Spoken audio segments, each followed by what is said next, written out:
This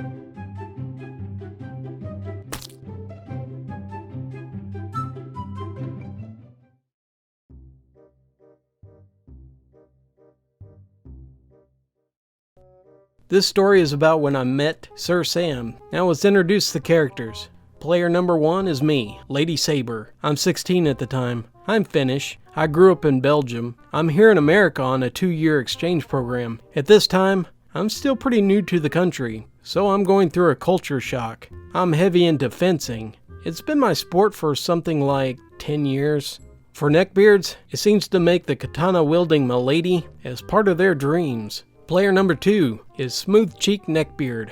We'll call him Samuel Tarley, just because they've got to be twins. Fat as all get out, wears cargo shorts and a bazinga shirt, sandals, and yes, the fedora. He also smells like sweat and old spaghetti sauce, and he has a really high-pitched nasally voice that sounds like a whiny toddler. Player 3 is John. He shares half of my courses and is really good at chess. He has a southern accent that I can listen to all day. I met Samuel at chess club. I'm pretty aware that it's a Neckbeard spawn point by now, but I go because I like to play. There are some good apples though, like John, so when I was there I'd mostly just talk with him. Today, however, he's running late, and he gets upstaged by Samuel. I'm setting up the board, and the seat across from me is empty, so Samuel asks to play. I try to politely turn him down, telling him that I was waiting for someone. Sam replies with, "Well, I don't see him." I grind my teeth a little at this. Samuel plops into the chair. He introduces himself with the tip of the fedora. I wish I was kidding.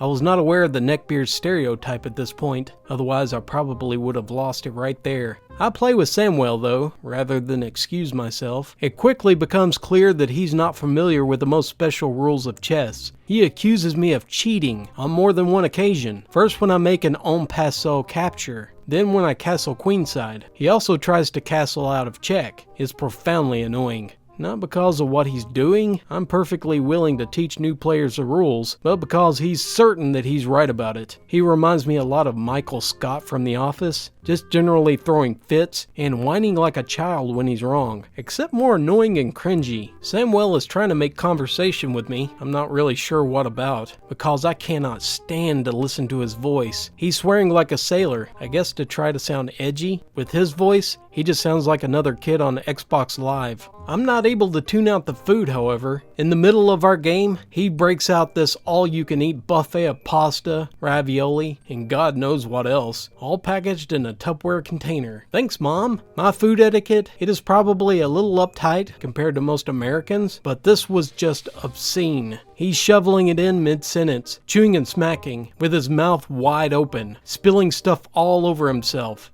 The food itself smells like death. And his face hole wasn't making things better. Meat sauce residue, it moves from spoon to his face, to fingers, and to chess pieces at an alarming speed. We get closer and closer to the end of the game, and Samuel takes longer and longer to move, even when he only has one possible move. Enter John. Finally, he sees me playing with Samuel, and he looks a little hurt that he's been upstaged, but he's content just to watch. I can tell John is put off by the smell too. John and I start a small side conversation, and Samuel is eyeing us back and forth. Then Samuel said, "Is he your boyfriend?" Awkward. This is only going to go two ways. Yes, we're dating, and you're a third wheel, or we are not dating, and awkward. John and I laugh nervously, and we tell him no. Then chivalry ensues. "Why don't you have a boyfriend?"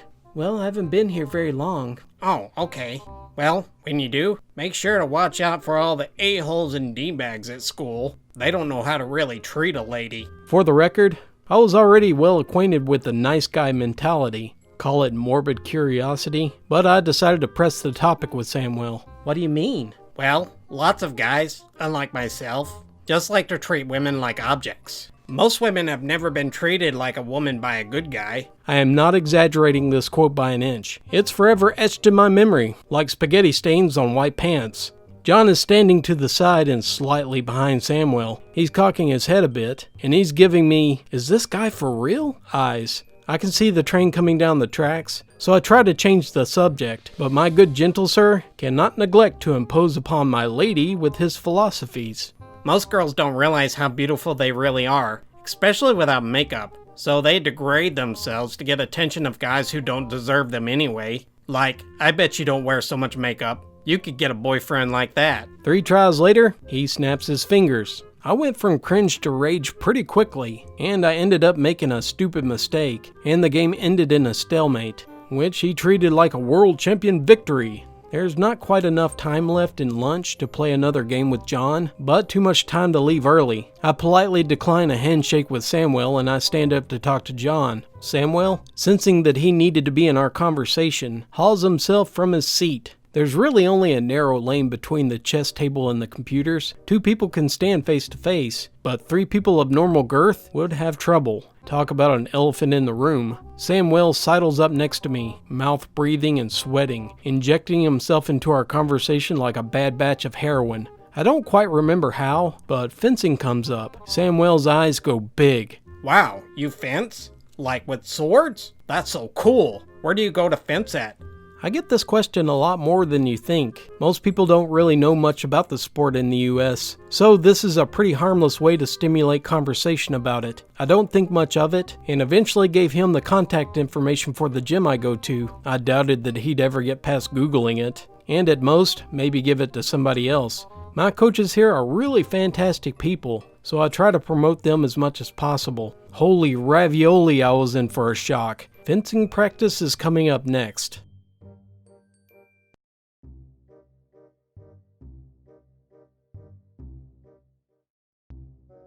Hello, gentle sirs and miladies. This is the second installment of Sir Samwell. Player number 1, me, Lady Saber, still 16, foreign exchange student, undergoing extensive culture shock therapy, very avid fencer. I've been doing it about 10 years. Player number 2 and 3, these are my fencing coaches. They're immigrants from Hungary, really fantastic people, husband and wife couple.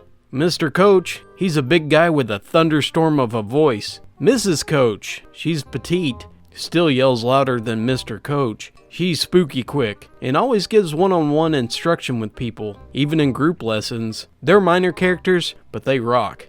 Player number 4 is Sir Samwell. Oh, I wish it wasn't. He's fat, sweaty mouth breather, and usually smells like death. His typical attire includes grungy, graphic tees, sandals, cargo shorts with pockets full of pasta and meat sauce. At least that's what it smells like. Either that or he bathes in it. Not sure, but it smells very pungent. Sir Sam's mother, Mrs. Sam.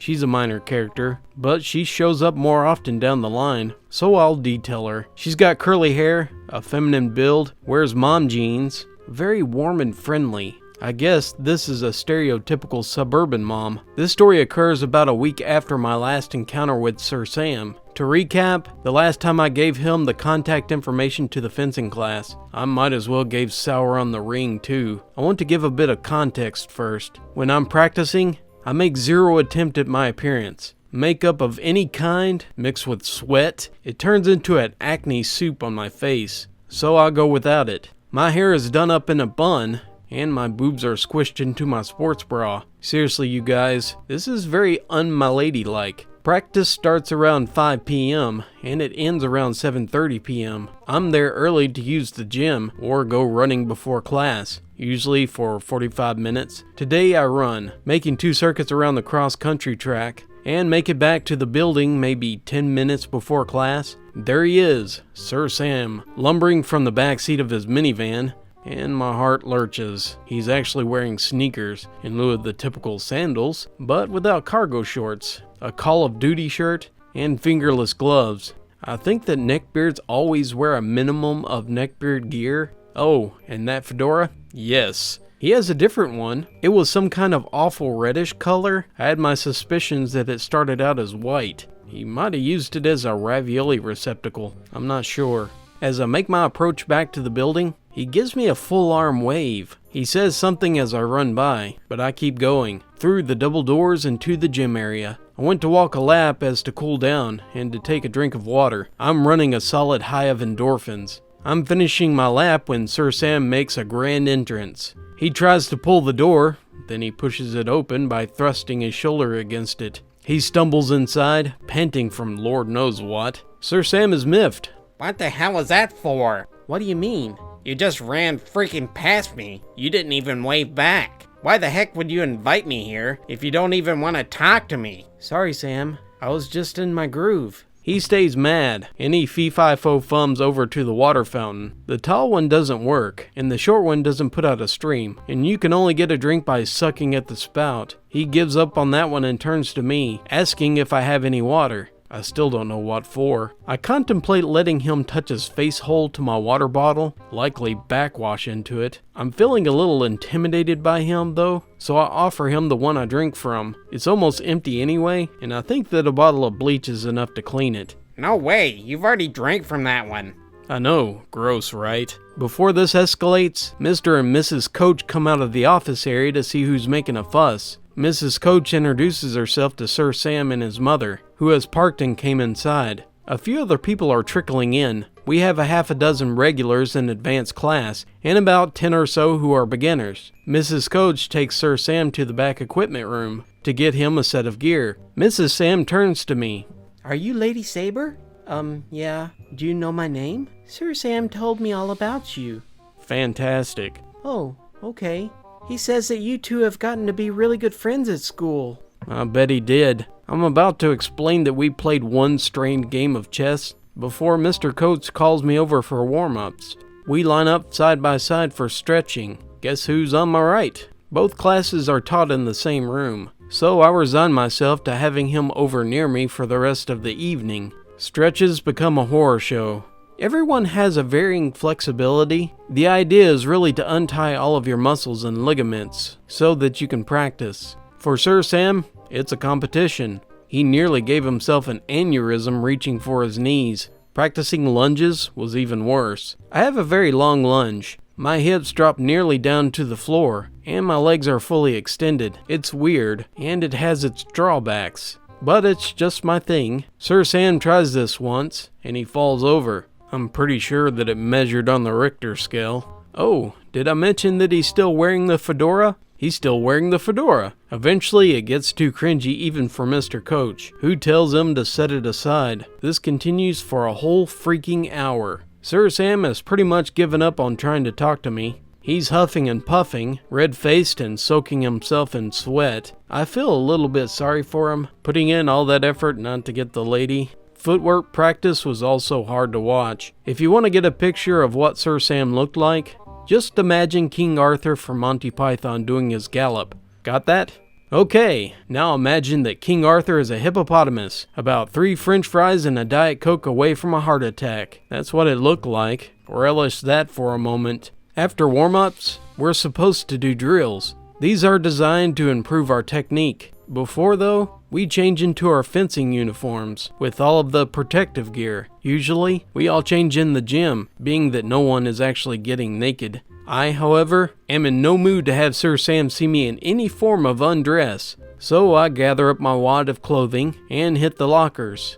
When I get back, Sir Sam is still dressing himself. The snug-fitting knickers won't accommodate both of his hams and his oversized cargo shorts. I didn't want to watch, but I couldn't look away. Getting his jacket on was equally difficult. His arms Just doesn't bend that way. Mrs. Coach is standing right there with him, helping the good sir dress, just like a loyal squire. After all of this, he whines about having to wear the fencing gloves instead of his own fingerless wonder grips. These are better designed for traction. I wish I was joking. The legitimate fencing glove was unacceptable as well, being too tight and making my hands claustrophobic. Eventually, he sucked it up.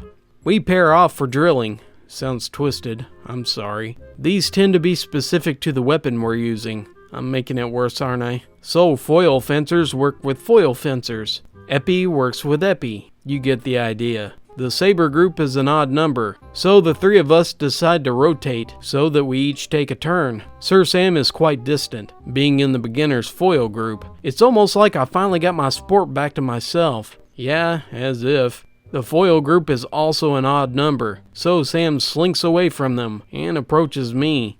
I'm saved by the call of switch for about 10 minutes, until I rotate out. Sir Sam is waiting for me. Hello, Lady Saber. Has anyone ever told you that you look really good in... He pauses here for a second, like he doesn't think this compliment through, before finishing.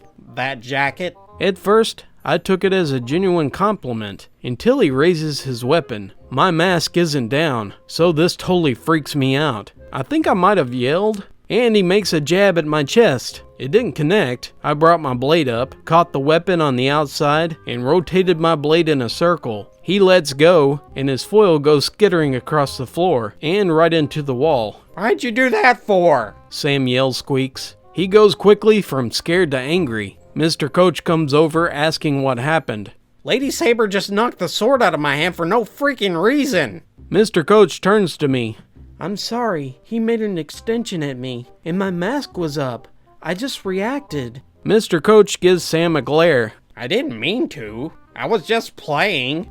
I have the urge to offer cheese with that wine. Mr. Coach is pretty mad, tells Sam to pick up his weapon, and he solders away and avoids me, finally, for the rest of the practice. I got to finish the last 45 minutes in peace. Almost forgot he was there, until I peeled off my sweaty, drenched uniform. My face is flushed, my legs are sore, and I smell like a wet dog. Everything's going great. Cue Sir Sam. Comes over behind me while I'm wiggling out of my knickers. Do you need some help with those, miss? I turn around to see what the whitest knight doth require, and he looks like he's been out in a rainstorm. His shirt is drenched. His thick cargo shorts are soaked in sweat. His hair, under his fedora, looks like a used mop. He smells like a festering corpse with his stench. I held my breath while I pulled my knickers off, in the least sexual way possible. I leave on my high fencing socks. I was not bending down, or getting down to my knee in front of him to remove them.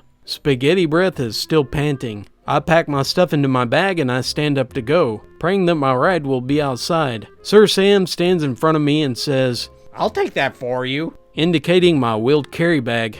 It's okay. I got it, Sam. Please, I insist. He grabs the handle with his sausage fingers.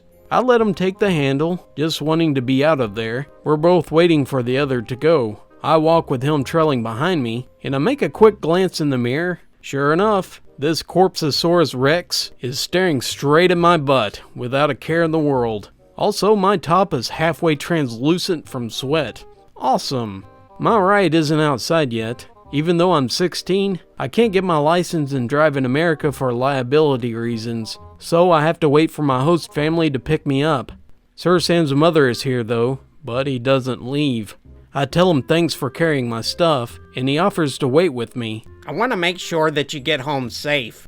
It is pitch dark out, but Mr. and Mrs. Coach aren't leaving until last. Mrs. Sam pulls up next to us and rolls her window down. Time to go, Sir Sam. Hi, Lady Saber. I'll be a minute, Mom. I just want to make sure Lady Saber gets home safe. Mrs. Sam gives a chuckle, and she pulls into a parking place further down the lot. No, please, come back. I want to be safe, remember? Out of the blue, Sir Sam says, Mom can be such a witch. Whoa, what? Why do you say that? Because she's always doing stupid crap like that. Getting up in my business. Tearing down your mom. A+ way to converse with my lady. He leans back, and with ninja stealth, he slides his hand along the concrete behind me. I turn my head and glance, letting him know that I see. These high socks are killing me right now. Great. Now I'm satisfying my gentle sir's kinks. My ride was about 15 minutes late, but it felt like many hours. I finally see the headlights. I get up to grab my bag on the other side of Sam. Then I realize he has no intention of handing it to me. Instead, he expects me to bend over and pick it up. I either had to bend at my waist or squat to lift with my knees. He's just looking at me with an innocent smile. Can you give me the handle to my bag? I carried it all the way out here for you, Lady Saber. Don't be so lazy. I am absolutely not going to put on a lap dance for this great white whale. His smirk is getting wider as my ride is pulling up through the roundabout. Finally, I have a witty comeback. I hook my foot under the handle and I give it a little kick upwards into my hand. I flash a smile and I strut my stuff to the car. What? Oh, you thought I was done? Cute. Wait till fencing part 2. It gets worse.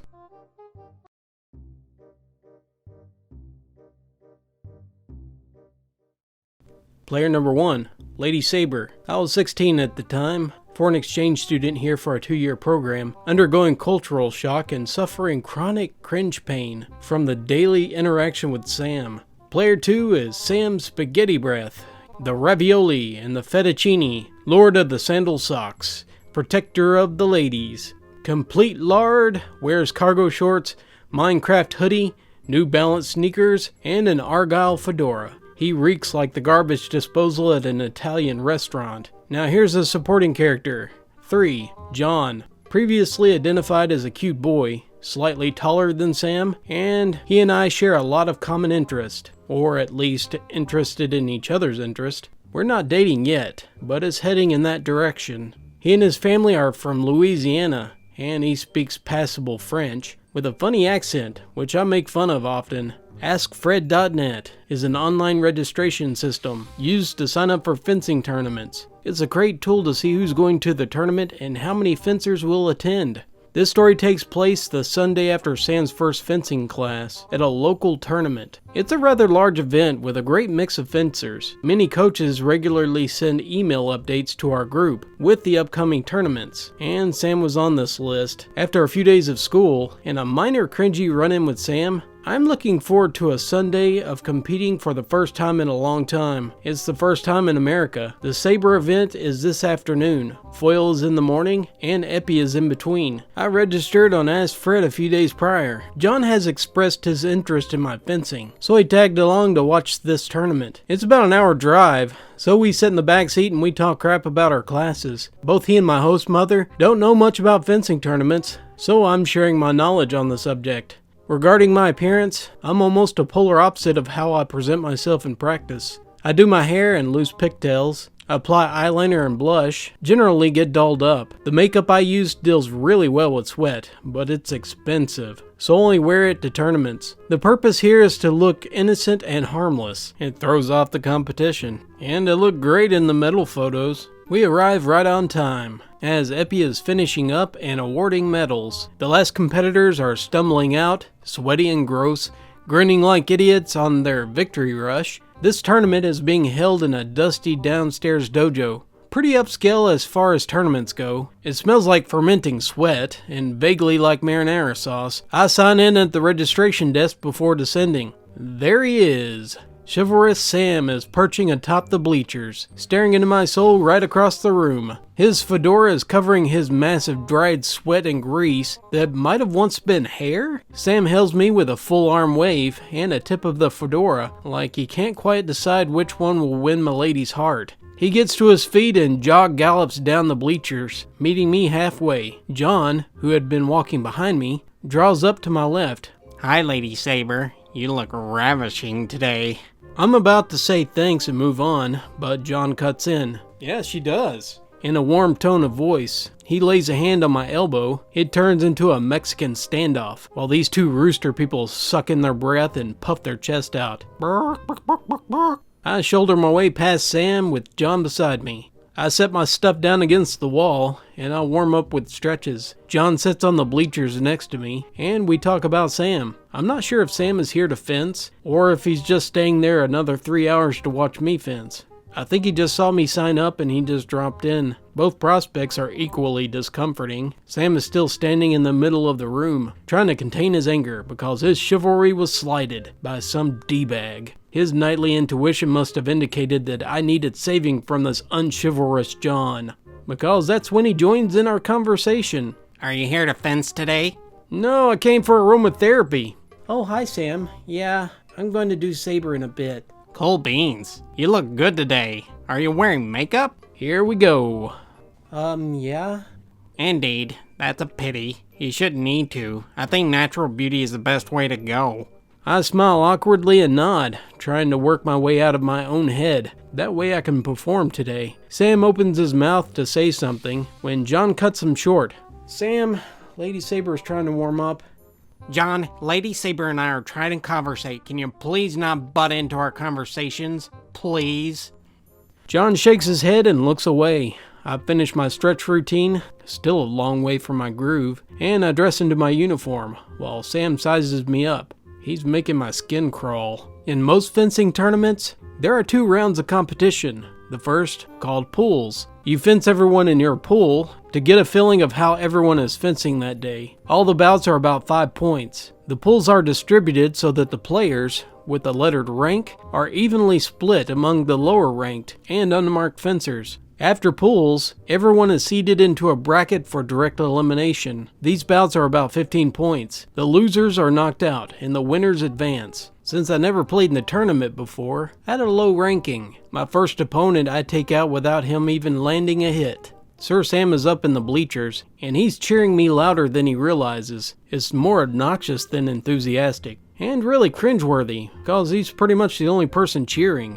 He yells encouragements the whole time like, "Get him, Lady Saber!" and "Yeah, that's my girl!" The pattern is the same for the next 4 bouts. It's almost as helpful as a back pocket on a shirt. Finally, the pools are finished. There is some downtime between pools and direct eliminations, while the referees turn the score sheets and everyone is seated. Sir Sam takes his chance to woo my lady. He approaches me looking overly excited, with his fedora in one hand and waving it like a slimy, wriggling fish.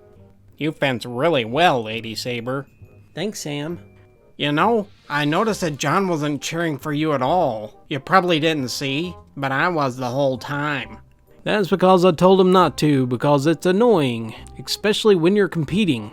Yeah, I heard. It's usually better if you don't make so much noise. It can be really distracting on the strip. Sam looks dejected for the moment, before getting visibly mad. I was just trying to help. You don't have to be so rude about it because I was just distracting you. I don't have to stay at this tournament all day just for you, Lady Saber. I'm just being nice. I wish I had a pocket full of cookies to give him, for him being such a nice guy.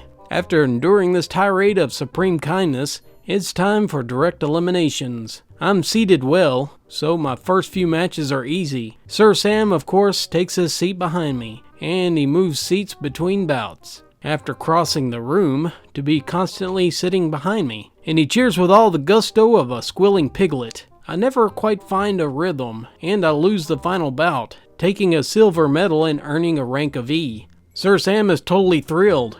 I don't think he's ever felt more responsible for someone else's victory than in this moment. He shambles toward me going for a hug, which I turn into a handshake, quickly reconsider, and then turn to a fist bump. He shakes his fist vigorously. Keep in mind that I am standing for a medal photo with the other 3 medalists, while all their friends, families, and coaches are taking pictures. The results is a photobomb of Hiroshima proportions, which I would post here in a heartbeat if it didn't involve revealing both our faces. Sam realizes that he made a no-no when he turns to see a flanks of camera phones waiting for his swift exodus. He tries to play it off, removing his fedora in a sweeping bow like, "Hey, I'm a medalist too. Haha, look, I'm with a medal winner in the picture. So funny." He has a cartoonish nervous smile pasted on, which is quickly wiped away as the crowd starts to jeer him out of the shot. He tries to walk away with his pride. He keeps his distance while I remove my uniform and pack up to leave. As I head for the door though, I am intercepted by Sam, much in the way that an actual SAM might intercept a jumbo jet full of orphans. Lady Saber, can I ask you a favor? Can I refuse? What is it, Sam? Well, I need a ride home. What do you mean? Isn't your mom coming to pick you up? Or are you tired of having her get up into your business? Well, she dropped me off, but I didn't know what time to have her pick me up, so I was just hoping you could give me a ride. Ah, very clever, Sam. A very clever ploy indeed. Only a master strategist like yourself could conjure up such a flawless plan to spend time with my lady. Sorry, Sam, but my car only has room for John and I to sit. Well, how am I supposed to get home then? I don't know, Sam, but I can't really help you.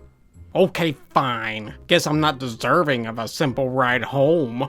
What? Sam, I just told you, there's not enough room in... Whatever, Lady Saber. Can I just use your phone to call my mom? I gave him my phone and he makes an exasperated call home. I'm listening to the one-sided dialogue and it sounds like he told his mom in advance that I'd be taking him home. He hangs up and he gives me my phone back with an addition of sweat crust, and he stalks off without another word. John and my host mother and I pile into the car and make our drive home. But don't worry, that is not the last time I've seen or heard of him.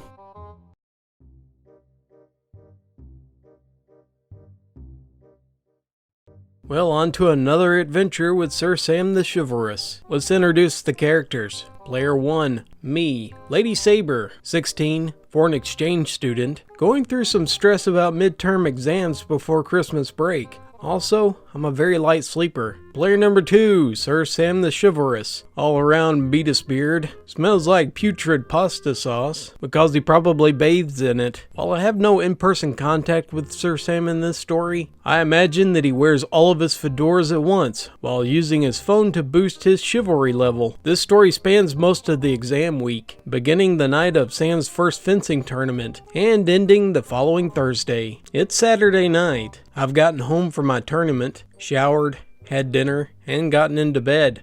I feel good, finally able to relish in my victory in peace. I fell asleep quickly, around 11 o'clock or so. As mentioned above, I'm a light sleeper. I often wake up at bumps and noises at night, or even loud noises in my dream. Staring around for 15 seconds, I go right back to sleep. Tonight, I woke up to a buzzing on my phone. There was a new text from an unknown number. It's probably spam, so I go back to sleep. Later, more buzzing. Same number. I unlock my phone, squint like an Asian in the Caribbean against the brightness, and fumble to the new text. Hi, what's up? Can't sleep. How are you? It's 12:30 a.m. What the heck? I take the bait and I respond. What is it? Seriously? It's like 1 a.m. Well, hello to you too, Lady Saber. Can't believe you don't know who this is, though. Tell me who this is or I'm blocking this number. Okay, chill. It's Sam. That's all the answer I need. I switch my phone off and I try to go back to sleep again, before getting back up to respond with, How did you get this number? Oh, well, I called my mom this afternoon. I accidentally called myself first, so I had your number on my phone and I decided to text you. Smiley face. Dude. Sam, I have a midterm in world history tomorrow. I need to sleep. That's cool. I'm studying anatomy. Winky face. Why do I even try? I turn my phone off and go back to sleep. Yet, like I was in some well-timed nightmare, my phone goes off again shortly thereafter. I try to ignore it, but it keeps going. He's calling me. I silence the call. I go back to a fitful sleep until I get another call. I pick up, probably sounding like a drunk Smeagol. Hello? Hey, Lady Saber. Sam? Hi, yeah. I'm sorry.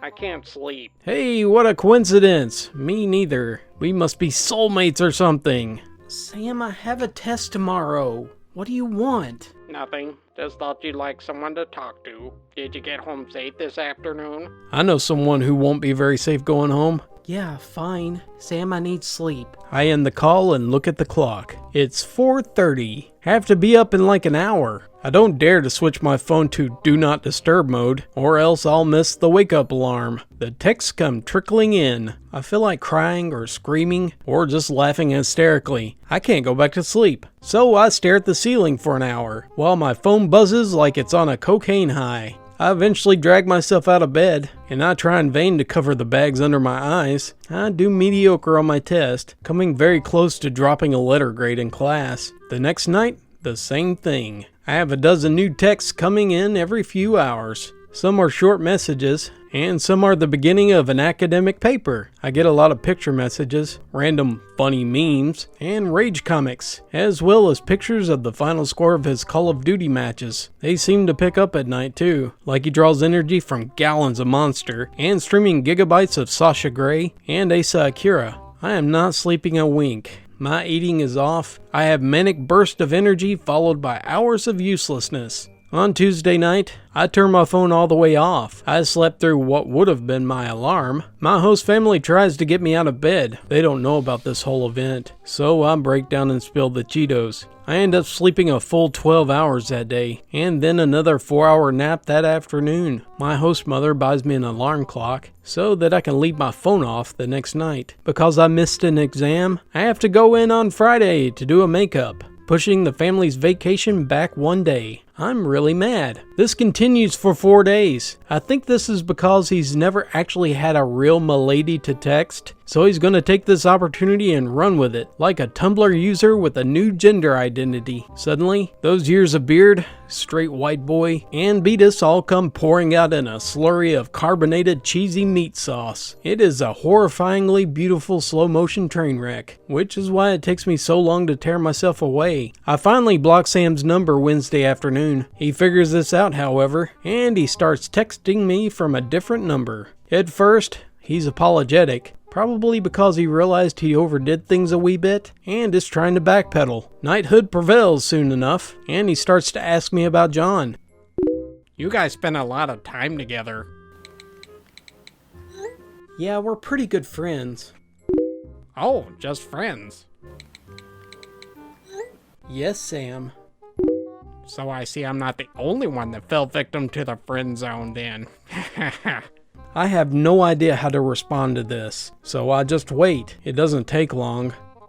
Indeed. Well, I really just think that John only pays attention to you because of how much makeup you wear and the way that you dress. If you really want to find someone that can respect you and treat you like a lady, you should present yourself that way, and the right guy will find you. Dress for the relationship I want, right? Okay. Have you had any Orakai proposition you, Sam? Plus, John doesn't really dress like he has any class either. John wears really nice jeans and muscle tees like a normal hot person. Sam speaks from experience, naturally, having as much class as a Marxist utopia. I'm pretty done hearing about how gross I am for trying to make myself look good. So I silence my phone and finally get a full night's rest. Sir Sam walks back to his last tirade in a series of pitiful messages that I can't even bring myself to quote for the cringe pain. This Friday, I show up and make up my last exam. I should have known that I couldn't make it out of this week without encountering the obese, but hold on to your nachos because it's the next story. This will be the 6th installment of Sir Sam the Chivalrous, and it spans most of the Christmas break. Player 1, me, Lady Saber, 16 years old, for an exchange student from Belgium, and exam week is finally over, so I'm enjoying the holiday out of town. I am also a huge fan of A Song of Ice and Fire, and also Lord of the Rings nerd. Player number 2, Sir Sam the Chivalrous, smooth cheeks. He's the whitest knight of all. Generally a lard, ever-present aroma of still Italian food. Never removes his trilby because he never sleeps or never showers. Sam also has the Facebook habits of someone with an eating disorder. I have no other notion of how to describe it. He'll make 4, 5, 6 posts in rapid succession, ranging from atheism to look what kind of nice guy I am, and general rants designed to flaunt his intelligence. This is part of his binge. After about an hour later, he comes back and purges all of them. 4 out of 5, no matter how long he spent on thesaurus.com writing them. It's the weirdest thing I've ever seen, and it's why I'm not able to screen cap most of the stuff he actually posts. Player number 3 is John. He's the guy I'm crushing on. All around good person. We aren't officially dating yet, but is heading in that direction. He is the arch nemesis of Sam. He's not in the story, but he gets a mention. So that's part of the backstory. This story begins immediately after the previous one. It's the day before Christmas break. I check Facebook, mostly keeping up with friends and family overseas, and I see one of Sam's tirades clogging my feed like a cholesterol plaque. Like breaking up with people you aren't dating is hard, and so on. Also, that comment should give you some idea about Sam's dating history. Apparently, in middle school, Sam made up a series of girlfriends in more and more outlandish tales. He'd find some girl on the internet, snag a few of her pictures, and flaunt them around. As soon as a person would start poking holes in his story, he'd break up with her and start over again. Except each time, the girl would get hotter and more amazing, and he'd round more bases with each one of them. Eventually, he claimed he'd gotten laid by some out-of-his-league blonde. Unbeknownst to Sam, that girl happened to live nearby and was in high school just down the road from the middle school. Some people who knew her got in touch, confronted him, with her in tow, and made a spectacle worthy of the Reddit forum public freakouts. Continuing with our tour, if you look to your left, my ladies and gentle sirs, you will see a homemade meme being played with by Sam and his beardy friend. Check your friend zone. Reads to me in the same voice of check your privilege.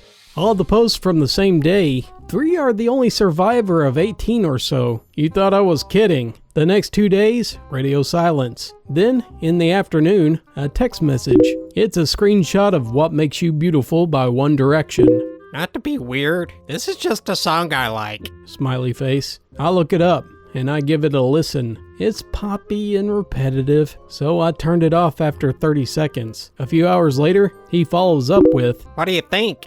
It's not my taste. My taste is mostly screamo and classic orchestra, with a few select American alternative rock bands. Well, what is your taste? I forget sometimes that there's no font for sarcasm. Gospel.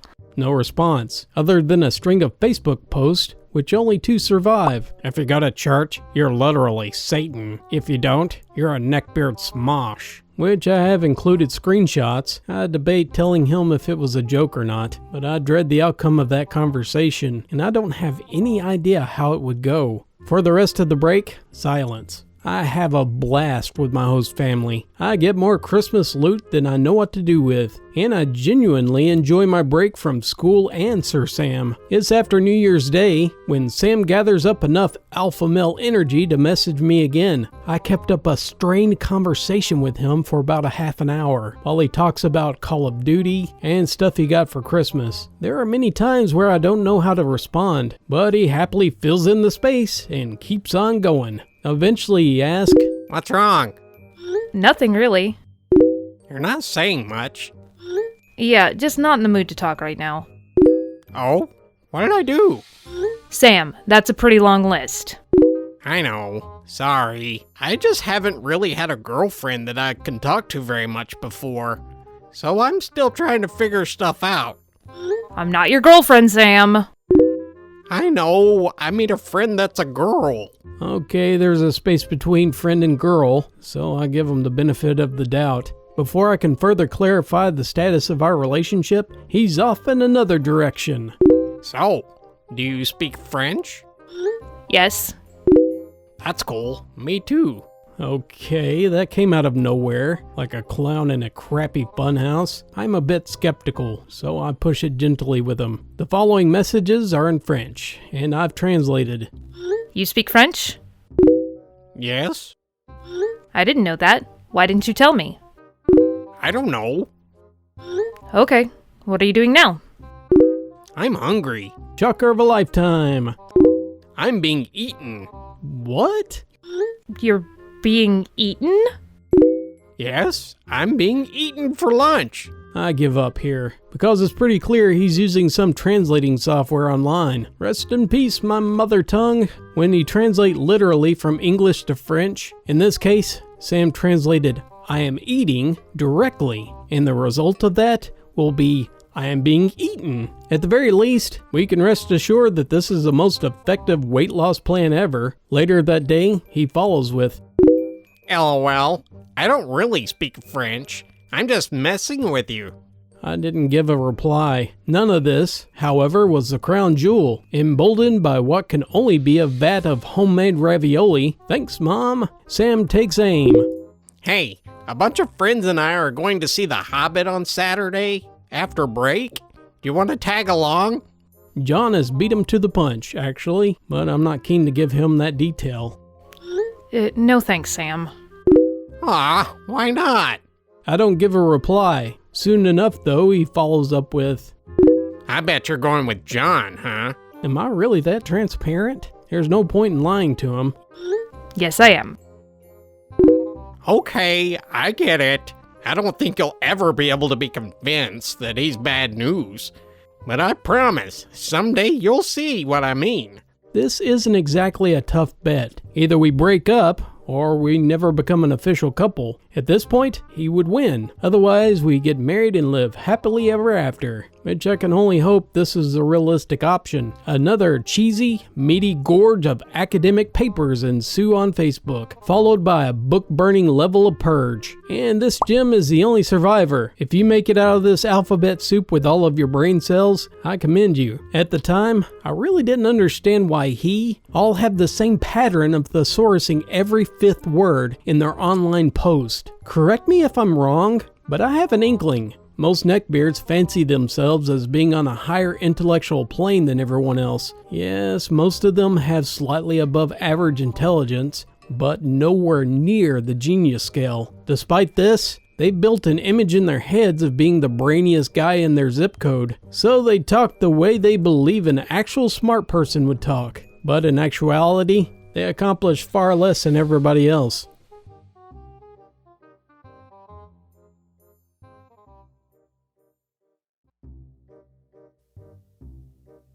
Now for the long-awaited sequel to Sir Sam Tries the Sword. Trigger warning, your jimmies will be rustled. Player number 1, Lady Saber, a 16-year-old exchange student from Belgium, very avid fencer. I've been doing it for 10 years. Coupled with my Lord of the Rings and Song of Ice and Fire nerding, I'm a neckbeard smosh. Player number 2 and 3 are my fencing coaches, Mr. and Mrs. Coach. They're a husband and wife couple. They're really fabulous people, super dedicated to the sport. Mr. Coach is a large European mammoth of a man, and he sounds like a thunderstorm.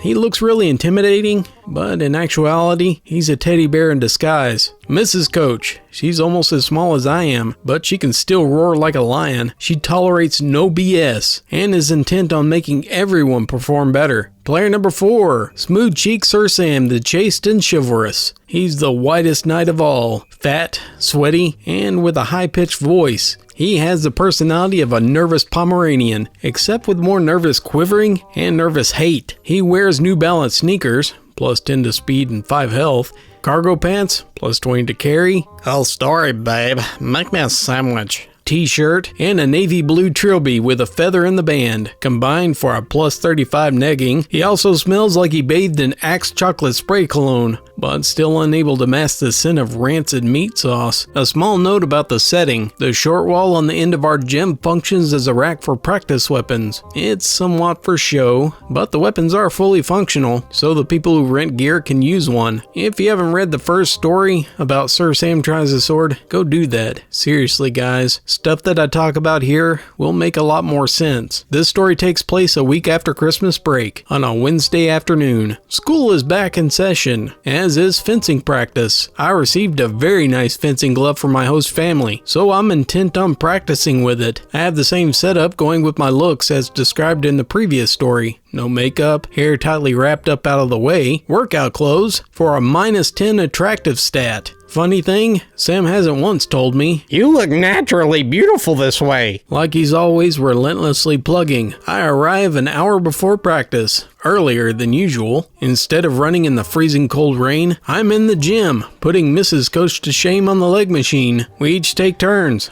upping each other until it gets close to practice time. Mr. and Mrs. Coach go to set up, and I cool down with a short walk indoors and a drink of water. Sir Sam doesn't show up for warm-ups. Wednesday is the one day of the week that he signed up for practice, but I'm not surprised that he's avoiding me, or has just realized that copycatting my interest won't score him many points. I'm not complaining. I get into my zone, and I have a lot of fun. Instead of conditioning warm-ups, we play dodgeball, and I'm about as unstoppable as a smitten neckbeard's affections. We're suiting up for drills when Sir Sam arrives, about as welcome as a fire marshal at a dorm party. His hair is so greasy that rain is just beating up on top of it. About half of our class are girls, so they're eyeing him with venom. Sam is oblivious, but senses a bit of awkwardness in the air. He tries to break the tension with some light humor. Here I am. I just showed up for the fun part.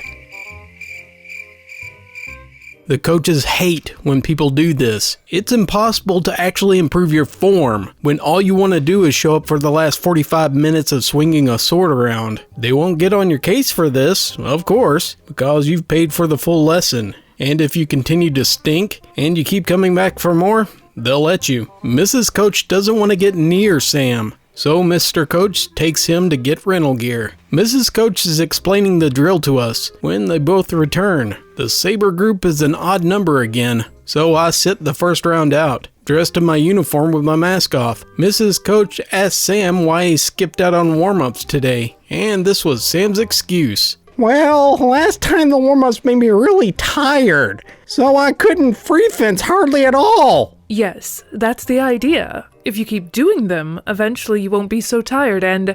But if I'm exhausted, I can't practice the actual fencing, though. It's annoying, because I want to do better at sword fighting, not doing lunges and footwork. Well, lunges and footwork are only 80% of fencing anyway. Who needs it? Okay, Sam, let's get you warmed up before you do drills. Give me 2 sets of advances and retreat. What? I'm already in my uniform, though. Good, it will help you warm up faster. Mrs. Coach has no patience for lazy people. I can tell she's straining. But I had asthma as a kid. If I get too hot, I can have trouble breathing, and I haven't had an inhaler or breathing treatment in forever. I don't think it's safe. Sam, a few sets of footwork won't kill you. I've got to teach drills, so let's go, okay?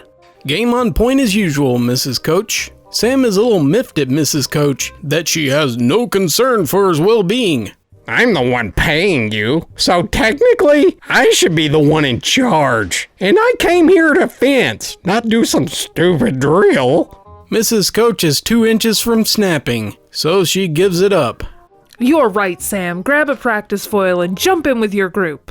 She turns on her heel and goes to instruct others. Sam is smirking like he just won a free pizza for outwitting a fundamentalist Christian. He swaggers to the wall of practice weapons and is drawn to the sabers. I'm standing directly behind him to his right, watching out in the corner of my eye. He wraps his sausage fingers around the handle and he draws it out of the rack. He's holding it with a 2-handed death grip, nowhere near how you're actually supposed to hold a saber. I can see his imagination wearing away. Sir Sam is a Japanese samurai warrior in the midst of an epic battle. He takes a small downcut to split his midget opponent in half. Dang it, no one sees it. It's totally epic. His next challenger is cut in half through the middle by a slow motion side stroke. There's an enemy behind him, so he spins with the force of a great typhoon to decapitate his foe with one fell swoop. Unfortunately, he doesn't see my lady standing in the line of fire. It happens fast. I see the blade coming down towards me, getting bigger and bigger. I try to turn away, lean under the cut, but the weapon connects with the side of my face. There are 2 things I remember most about the impact. One is a sickening crunch, and the second is a blade dragging through my skin, scraping against bone as Sam pulls away. To call a saber, or any fencing weapon, blunt as a butter knife, would be an understatement to the sharpness. It's nothing more than a rounded piece of iron with a flattened tip.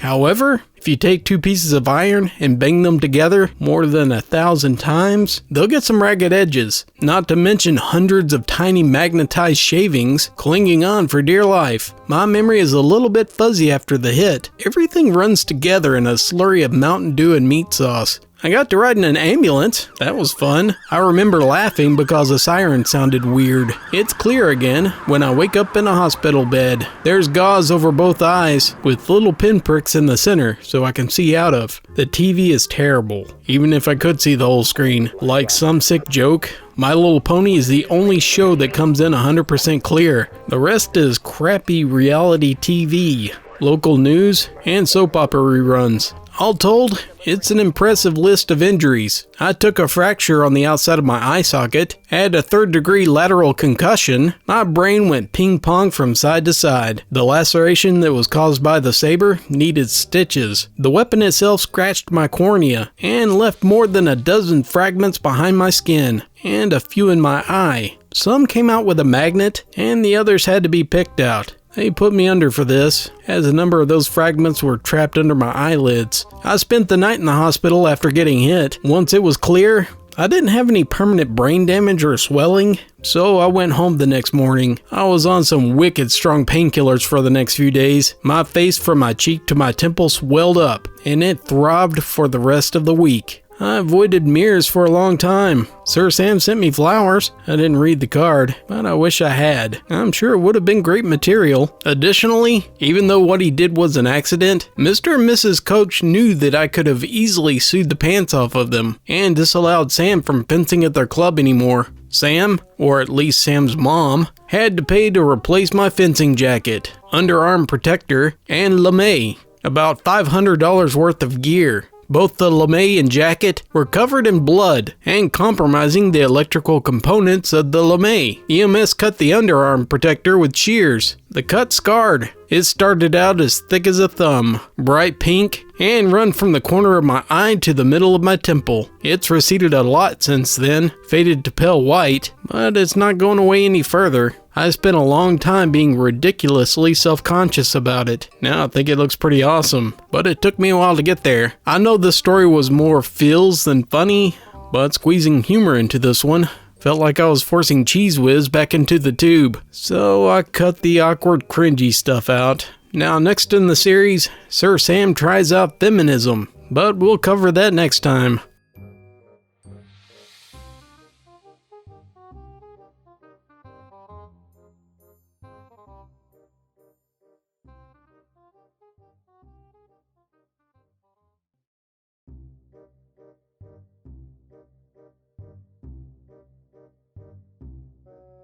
Trigger warning, whale of a tale. Today's tale will be Sir Sam Tries Feminism. Hello everybody, it's Lady Saber, back with another installment of Sir Sam. This story takes place the week after Sir Sam put me in the ER. Here again, player number 1, Lady Saber, 16 years old, foreign exchange student from Belgium. I'm on some pretty intense painkillers, so I'm high as a kite. Thankfully, I'm a happy albeit emotional drunk. The swelling in my face has gone down considerably, and the color has faded from a dark purple to yellows and greens. The cut itself is very visible and angry red, with the stitches still intact. I've laid it on thick with foundation and concealer, as much as possible that is, with some crazy eyeliner and shadow colors to draw away attention, as well as wearing my hair forward instead of pulling it back. As a note, I'm really into strategy games, chest and go being my favorites. Player 2, Sir Sam the Chaste and Chivalrous, the whitest knight in all the land, the inconsiderate meat planet, with no tolerance for rejection. He wears New Balance sneakers, mid-calf socks, baggy light-wash jeans, and a stained t-shirt that says, "This is what feminists look like," under a fluffy bubble coat. Thanks, Mom. And instead of spaghetti sauce, Sir Sam reeks of Axe body spray, chocolate scented. I can't imagine anything else but him seeing this commercial and thinking, that's how it works in real life. He doesn't shower, but he thinks, hey, the Axe body spray is a fine substitute. Right? Oh, and I almost forgot. The Trilby. How could I forget it? It's atrocious, as usual. Plain felt gray, with a black band. Player number 3,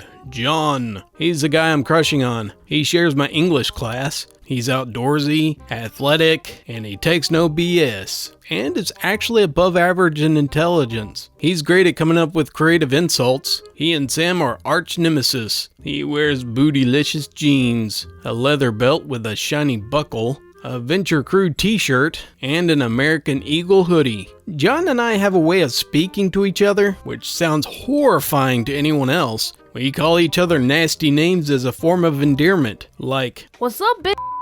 nothing much, you dumb If anyone else talked to me that way, I would probably lose it with them. But for John and I, it's a thing. Player number 4, my English teacher. Mr. Teacher, pretty minor character. He's a tall guy. He has a lot of fun with his job. He usually wears a shirt with a tie and nice pants. And he's got a lighthearted demeanor. John and I have gotten pretty fed up with the neckbeard atmosphere at the chess club. So we decided to found our own club, one in which we play Go. My teacher, Mr. Teacher, as it happened, was a pretty big fan of Go. So he agreed to be the sponsor and to host the club a few times a week. To drum up some interest, we made some signs and posted them around school. school, as well as making announcements in class. I did not know this until Monday, but one of the English teachers who taught standard level English walked out of her job at the middle of the week, apparently sick of the school system. The affected English classes were being spread around until a replacement could be found. Guess which good sir ended up in my class? Lunchtime rolls around, and it's Monday, the opening day for the Go Club. It's fun time. About a dozen people show up. Only Mr. Teacher actually has a Go set, with the board and stones. For the rest, we had printed up paper boards, with black and white M&Ms for pieces. There's a bunch of sheet with rules, and Mr. Teacher and I are helping people who's trying to learn. So John pairs off with someone else, and I'll wait for Mr. Teacher to do something on the computer before we start the game. Right on cue, guess who? Sir Sam swaggers in like a drunk circus monkey. He doesn't see me at first, being that he's on the other side of the room. He says hello to Mr. Teacher. I hunker down to avoid being spotted, and lo and behold, Sir Oinkle sniffs me out like a truffle. He bumbles his way across the room, bonking tables and rubbing against other people all the way. He's carrying half an empty 2-liter bottle of Diet Dr. Pepper. Before I knew it, he's hovering over me like a Black Hawk in Somalia. I'm greeted with the tip of the trilby. Hey, Lady Saber! Glad to see you're back. I saw the announcement for this club and I figured no one else but you could be behind it. Want to play a game? By the way, you look a lot better today.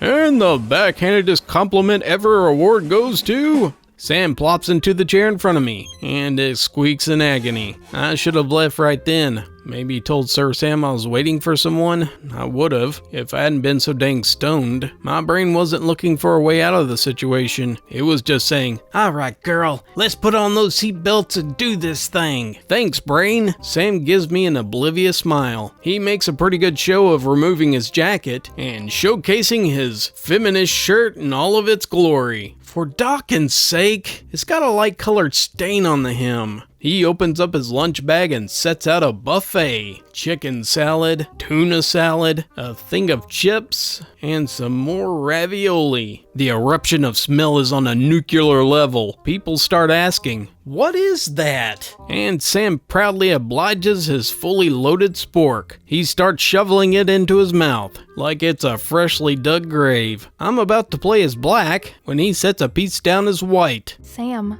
black goes first. Nuh-uh. It's just like chess. White goes first.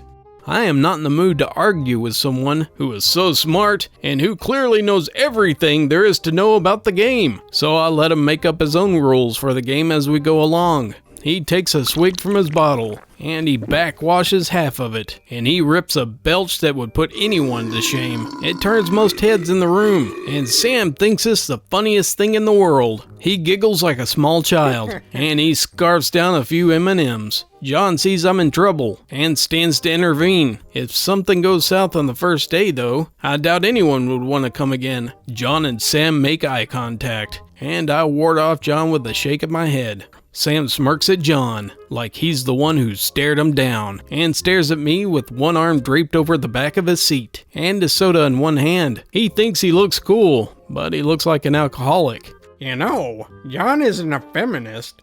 Do you always begin conversations this way? I was recently introduced to The Princess Bride, so I shamelessly make references. Not really, I guess.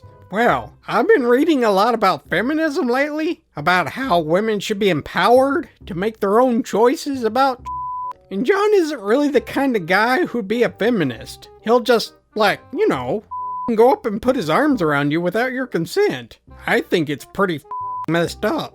Sam sounds like an 11-year-old on Xbox Live, and it physically hurts me to listen. He goes on to the chips now, and barbecue-flavored dust is building up in dull orange snowdrifts. Crumbs are now accumulating on his lips, just like the crust on a creme brulee.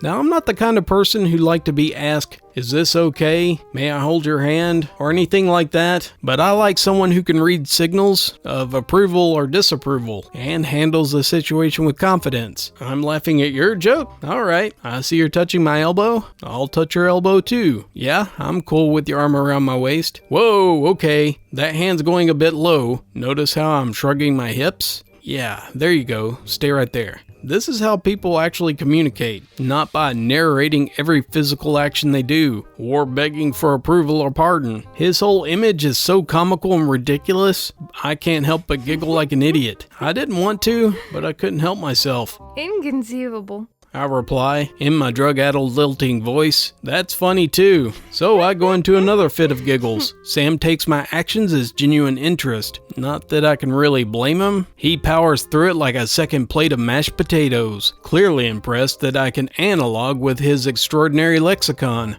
I know, right? I really hate how the patriarchy forces women to uphold unrealistic beauty standards. Stupid stuff like makeup and heels. I think it would be great if everyone could just liberate themselves from double standards. I don't still get why you feel like you have to wear so much makeup. Honestly, you look just as good without it. For half of this time, his eyes were drifting up the cut on my face. It's making me feel really self-conscious, so I turn my head to hide it, almost to the extent that I'm looking directly away from him. I don't think things like blemishes, cuts, or scars and stretch marks need to be covered up. Honestly, most of the stuff is pretty sexy. He wipes his hands on his shirt, leaving orange tiger stripes for +5 melee combat strength. This pushes me in the opposite direction of giggles. My throat catches, and I can feel tears welling up. I excuse myself, and I run to the bathroom. I spend about 10 minutes crying. I do come back, but not to Sam's game.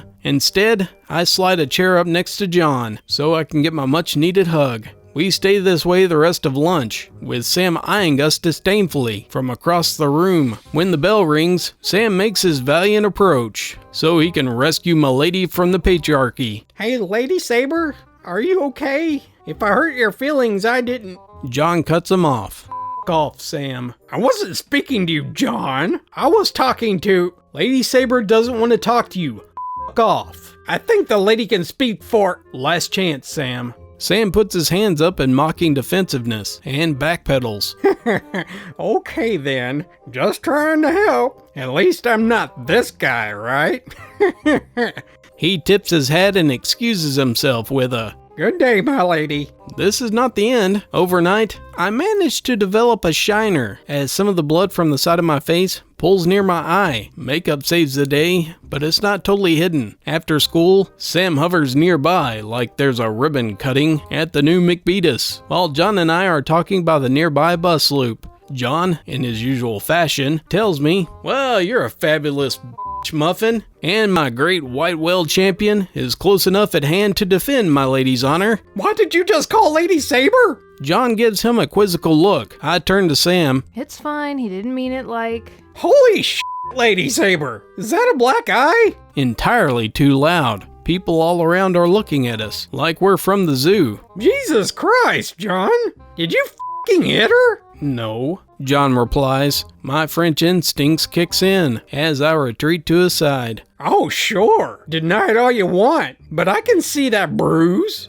Sam, Lady Saber has a bruise because you hit her in the face with a piece of metal. You heroically stupid c***. He didn't have much to answer for that, so he derails the train wreck further. Why do you use the word c*** like it's an insult? You know, female body parts aren't inferior, John. And I'm sure others would agree that sexist language isn't very becoming. Not that someone who isn't a gentleman would understand. Whatever you say, delusional rocket. John gives Sam a sweeping bow before turning his back and boxing him out. Sam skulks off. Why can't my lady just appreciate my concern for her well-being? He texts me later. Hey, I understand how hard it is to be in an abusive relationship like that, but I'm here if you need someone to talk to. I'm not in an abusive relationship. Okay, if you say so, but the offer still stands, LOL. Sam, you need to stop forcing yourself between me and John. That evening, John and I make ourselves Facebook official. There's no reply from the buttery front, except for a cascade of Facebook posts. And yes, like usual, he deletes most of them. John and I cut school the next morning, so we could go see The Hobbit. You need a break from that fart. So eloquent. We go to lunch, and we spend the afternoon shopping. I, like most European exchange students, went nuts buying cheap clothes in American department stores. Sam does not miss the opportunity to text me.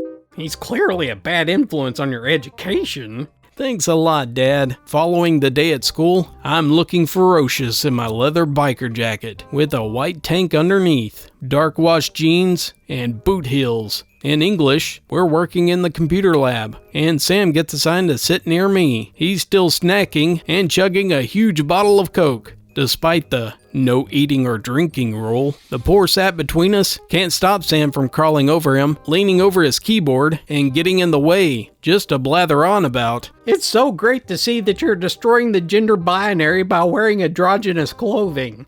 Eventually, the guy between us gets tired of cringing. Dude, shut up. Sam retreats to his place, but that doesn't stop him talking or stuffing his face for a second. He goes full fat logic, telling me around multiple mouthfuls about how, 99% of people's body types are totally genetic no matter what. I mean, we're all fat when we're born anyways. that may be true, but I don't think I've ever met someone who was born a gorillasaurus. Like, I bet you'd be a lot better off if you just ate more. He finishes with a satisfied chuckle and a fistful of cheese puffs. Now, I eat around 3,000 calories a day, and I maintain a workout schedule. And that's mostly vegetables and real food, full of stuff that the body wants, not neon green or orange packaged garbage. If people's body types are genetic, then why is hating on skinny girls okay? My ladying intensifies. I'm not hating. I mean, plus, you can just eat more. Yeah, you can always just exercise more too. Plus 500 experience points. My lady levels up. Gosh, Lady Saber, I had no idea that you were so body negative. Some people have medical conditions like asthma and heart disease, so they can't exercise no matter what. Plus, your body type is determined at birth, so you can't change it. I have asthma, so are you blaming my genes? No one, asthma or otherwise, should be able to breathe that much food into their face hole. I defuse the cringe bomb though, and I'll let him off with a, You're right. He turns away with a satisfied smirk, having clearly bested my lady in a duel of wits. To this day, I do not know from where this feminism charade sprouted from. I'm assuming he thought it was a great ploy to get him laid.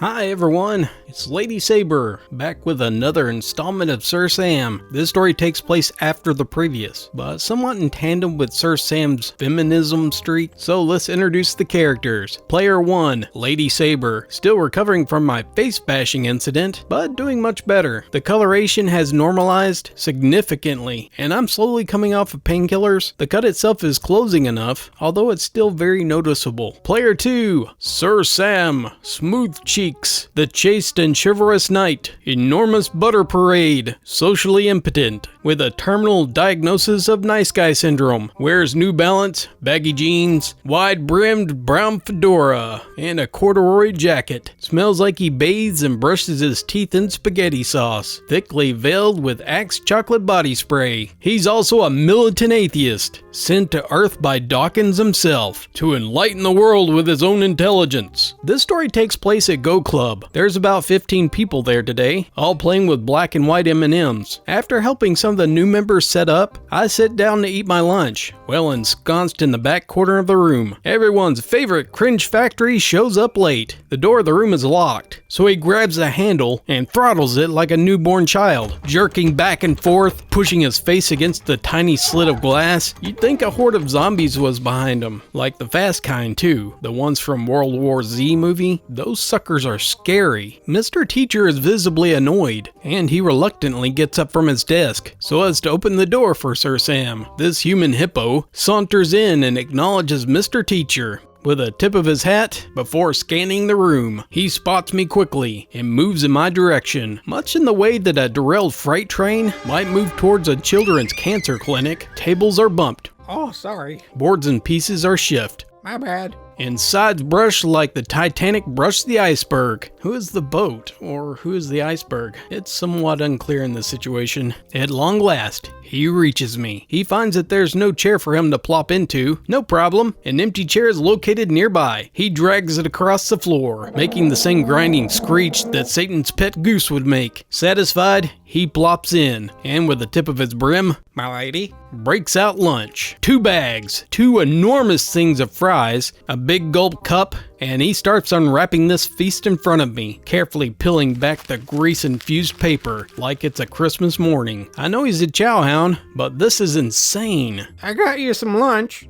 Oh, did you sprinkle in a side of Rohypnol just for me? Sorry I'm late. I had to sneak off campus to get it. He said this like he just Mission Impossibled it, his way all the way to the Burger King, when in reality, sneaking off of campus involves nothing more than just walking out the back doors. Dozens of other underclassmen, I've already got lunch, Sam. indicating a small plate of sushi. That's your f***ing lunch? Jesus, Lady Saber. No wonder you're so skinny. You need to eat more. Because you're the gold standard of dietary health. Sam, if you're going to be mean, I'm not going to talk to you today. I recently started Sir Sam on a diet, figuratively speaking. If he said something mean, gross, or made a sad attempt at negging, I'd tell him so, or stop responding for the rest of the day. He's moved past having a temper tantrum at this point, and will either sulk or furiously backpedal. Okay. It was just a f***ing joke. Seriously though, lunch? I got 2 burgers and fries plus a drink. I'm not overly fond of hamburgers or fast food. I don't like the taste, and the greasy texture makes me want to gag. I don't mind soda, but that cup looks like it's the size of my torso. I don't even think I can drink that much water. I've got my own lunch, Sam. No thanks. Sam looks a little frustrated, but he can't see a way to talk me into it. He dives into the buffet, inhaling both cups of fries with his mouth vacuum before demolishing 1 double stacked burger. Food goes in, tiny projectiles of meat slurry are ejaculated back. I shift to the side, trying to keep my plate out of the way of the blast radius of this volcanic eruption. I listen to the sloppy mouth chewing while my appetite disintegrates like soggy cheese puffs. By now, Sir Sam pulls out his phone and starts his odd way of stimulating conversation. He loads a video on YouTube, cranks up the volume on his speakers, and overacts his reaction to the video. Today, the video of choice is an episode of Atheist Experience, though I haven't heard of it yet. Try as I might to tune it out, the low quality blaring audio, it's Sam over the top. Oh man, he got f***ing told. That pushes me over. Sam, can you turn that off? It's really loud. It's the Atheist Experience. Thank you for providing me an appropriate answer to my request. I'm about to respond, but I must have given away my confused look because he immediately cuts me off. You've never heard of the Atheist Experience? Oh my god, no I haven't. Oh, please tell me more. No, but... Oh man, it's the best. These guys take like calls from like religious whack jobs and totally shows them up every time. It's so funny. You've never heard of it before? No, I haven't. Want to watch an episode with me? Ah, how romantic. I'm sorry, Sam. Doesn't sound like my thing. Oh no. Please don't tell me you go to church. He phrases this like it's rhetorical, like he knows someone who's almost as smart as he is wouldn't fall for the diverse intellectual fallacies of organized religion, right? Yeah. I'm agnostic, but I still go to Catholic Church. Do I believe what they spout? No, for the most part. Do I support the doctrine? Absolutely not. My father's religious though, so we go as a family, and I've always enjoyed the community and volunteer stuff. I know a number of other church-going atheists who feel the same way. However, in a moment of madness, I challenge him to a battle of wits. For the princess, to the death. He accepts. Seriously? Super serial. Yes, I go to church. Sam isn't quite sure how to respond to this, so he leans over the desk and rests his forehead against the side of his hand. After a few seconds of despondence, at the magnitude of my lady's ignorance, he collects his jimmies and presses onward. Why? Seriously? How can you support the most genocidal organization known to man? Because my family is religious, so I go with them. Oh, well, it's not really your fault for being indoctrinated. I mean, so was I. But then I learned to think for myself. I can see where this is going, so I try to disengage. I go to work with my nail file, attempting to overact my disinterest in the topic. Subtlety is not exactly Sam's strong suit. I know, I'm a slow learner. The euphoric gentle sir cannot neglect this opportunity to enlighten my lady. Still, I think everyone has a responsibility to liberate themselves from that institution. The church doesn't do anything any good. It never has. It's just been killing other people and each other for thousands of years. And all because of religion. And they use their Bible to justify it. There's just no point. And nothing ever good comes out of it. He talks in circles like this for a full 10 minutes before running out of steam and having to rehydrate. With whatever sloshing around in that now half-empty big gulp, I managed to grind a flat spot on my thumbnail. Dang it. Remember how I mentioned the volunteer stuff? But what about all the charity work that people do? You said it yourself. People do. They don't need a church. People should do good things just for being good. Not because they think some magical sky wizard wants them to. He's leaning halfway across the table, hands clasped mightily in the center. I actually looked up the atheist experience afterwards and realized that Sam was trying his hardest to imitate one of the guys on the show. It hurts to think about. I halfway agree with this thought, but I continue. Without the church, wouldn't it be kind of hard to find a platform to do charity work? Nonsense. I wish I was kidding. Anyone can start a charity and do good deeds. Okay, what's the one that you know of? He couldn't actually name one, and instead falls back on, I think if you're truly a good person, you don't need a promise of heaven. I think that if you're truly a good person, you do good things. But I'm not smart enough to understand Sir Sam's intellectual reasonings anyway. Sir Sam's anger is starting to bubble up, like a shaken dew bottle. And he's straining to keep it civil. The second burger is made as a sacrifice to his stress, and it's devoured in 3 bites, just before he's saved by the bell, and makes a quick exit. That evening, right on cue, Facebook gets doused like a Guantanamo detainee. He posts a slew of arguments about how religion was stupid, how his beliefs were right, and everyone who believes otherwise were just complete and utter morons who can't think for themselves. Similar to his feminism, Sam's atheism is a long-term ordeal. I can't document every delicious encounter at length. Would that I could, without sacrificing other parts of the saga. Sir Sam Tries to Nerd should be the next story.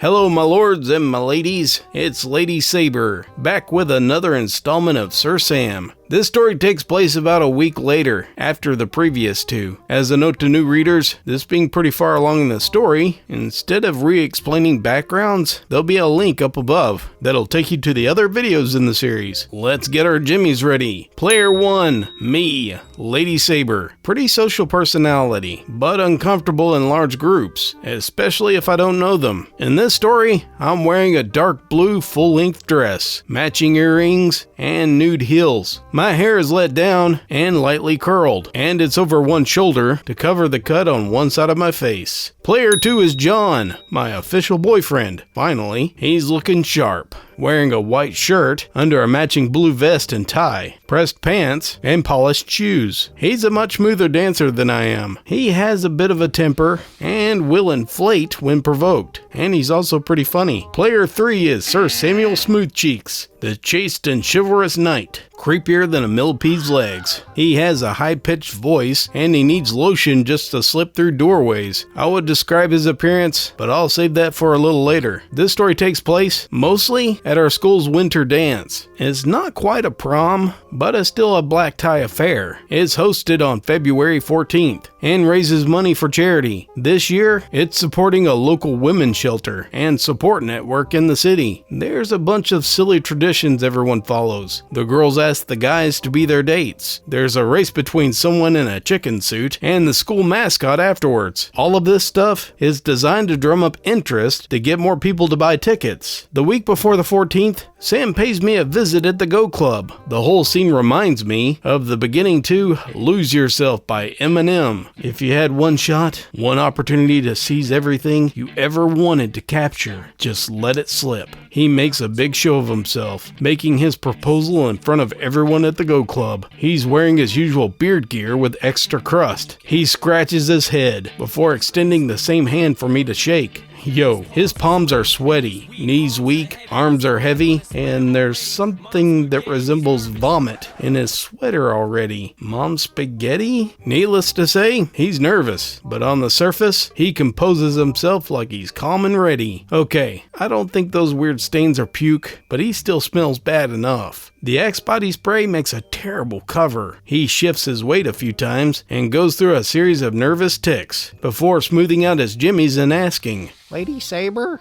do you want to go with me to, the winter dance thingy-mabob? to drop bombs. But he keeps on forgetting what he wrote down. He opens his mouth, but the words won't come out. I just, think it'd be a lot of fun. And I mean, all my friends are going, so it'd be like a big group.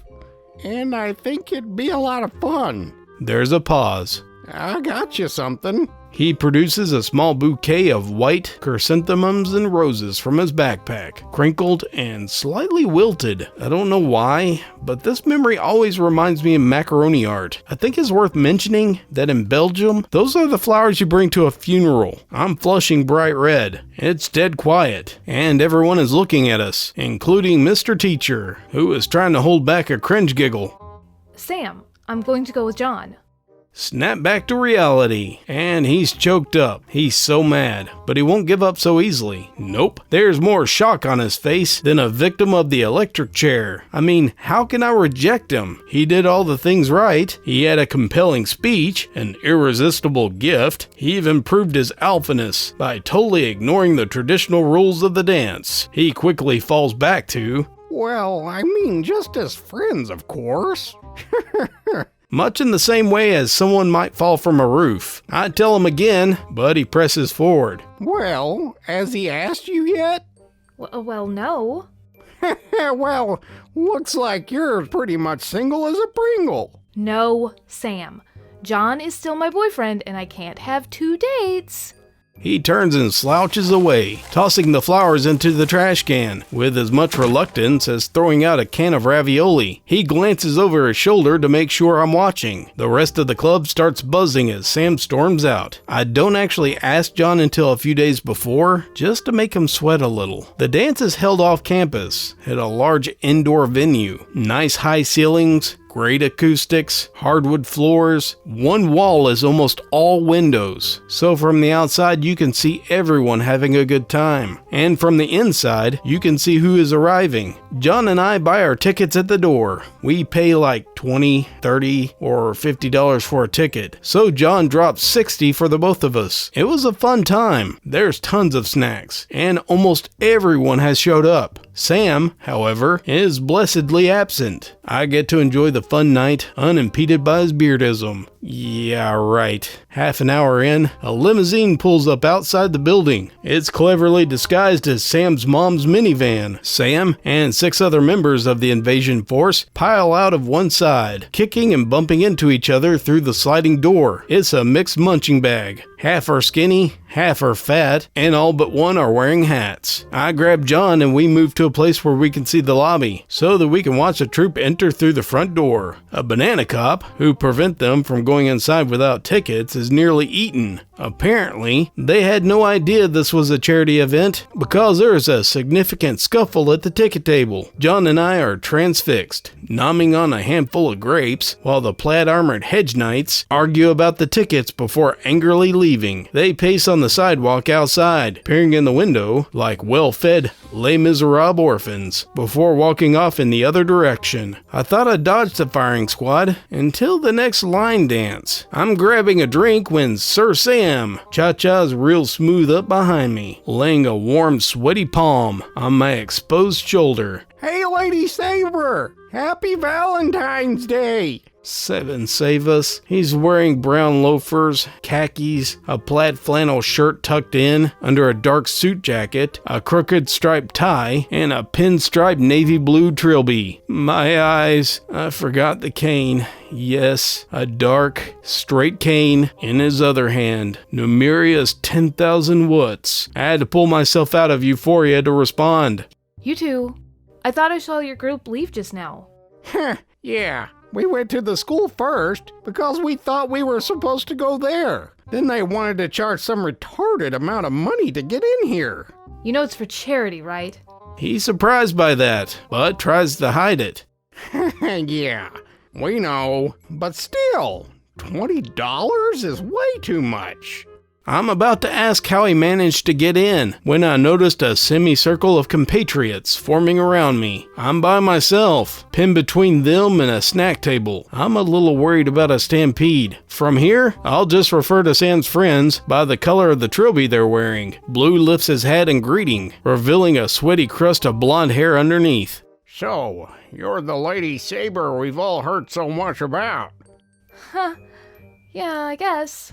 I laugh nervously. Each gentle sir introduces himself with a tip. White, blue, black, navy, gray, and hatless. Birdbar, at your service. Like dwarves introducing themselves from the musty mountain in the service of Mordor. They're all dressed in a similar, ridiculous array of Sir Sam, though none can top his cane. Gray and navy are skinny, and the only one that looked like he googled men's formal fashion wear is the hatless one. The circle presses in a little tighter, as a flood of compliments surge me, like a shaken up bottle of dew. Wow, your dress looks good. You look good in that dress. Is your hair really blonde? Wow, hey, it's cool how much you like games. You're so cute. You don't need all that makeup. Black tries to touch my hair. I'm quickly saved by John and company, and he forces an opening in the circle, pulls me out as a spokesman for the beneficiary, takes the stage to give a speech. Everyone shuts up and turns to listen, except for the world's greatest feminist. Sam saddles up to my right side. John's already occupying my left, and he has his arm around my waist. The speaker starts her spiel, and Sam has a witty remark for every other line. We've managed to raise about $100,000. Heh, yeah, because you f***ing overcharge everyone. For an optional charity event. I've been working for this organization for years. Probably because your boss likes your tits. She runs the damn thing.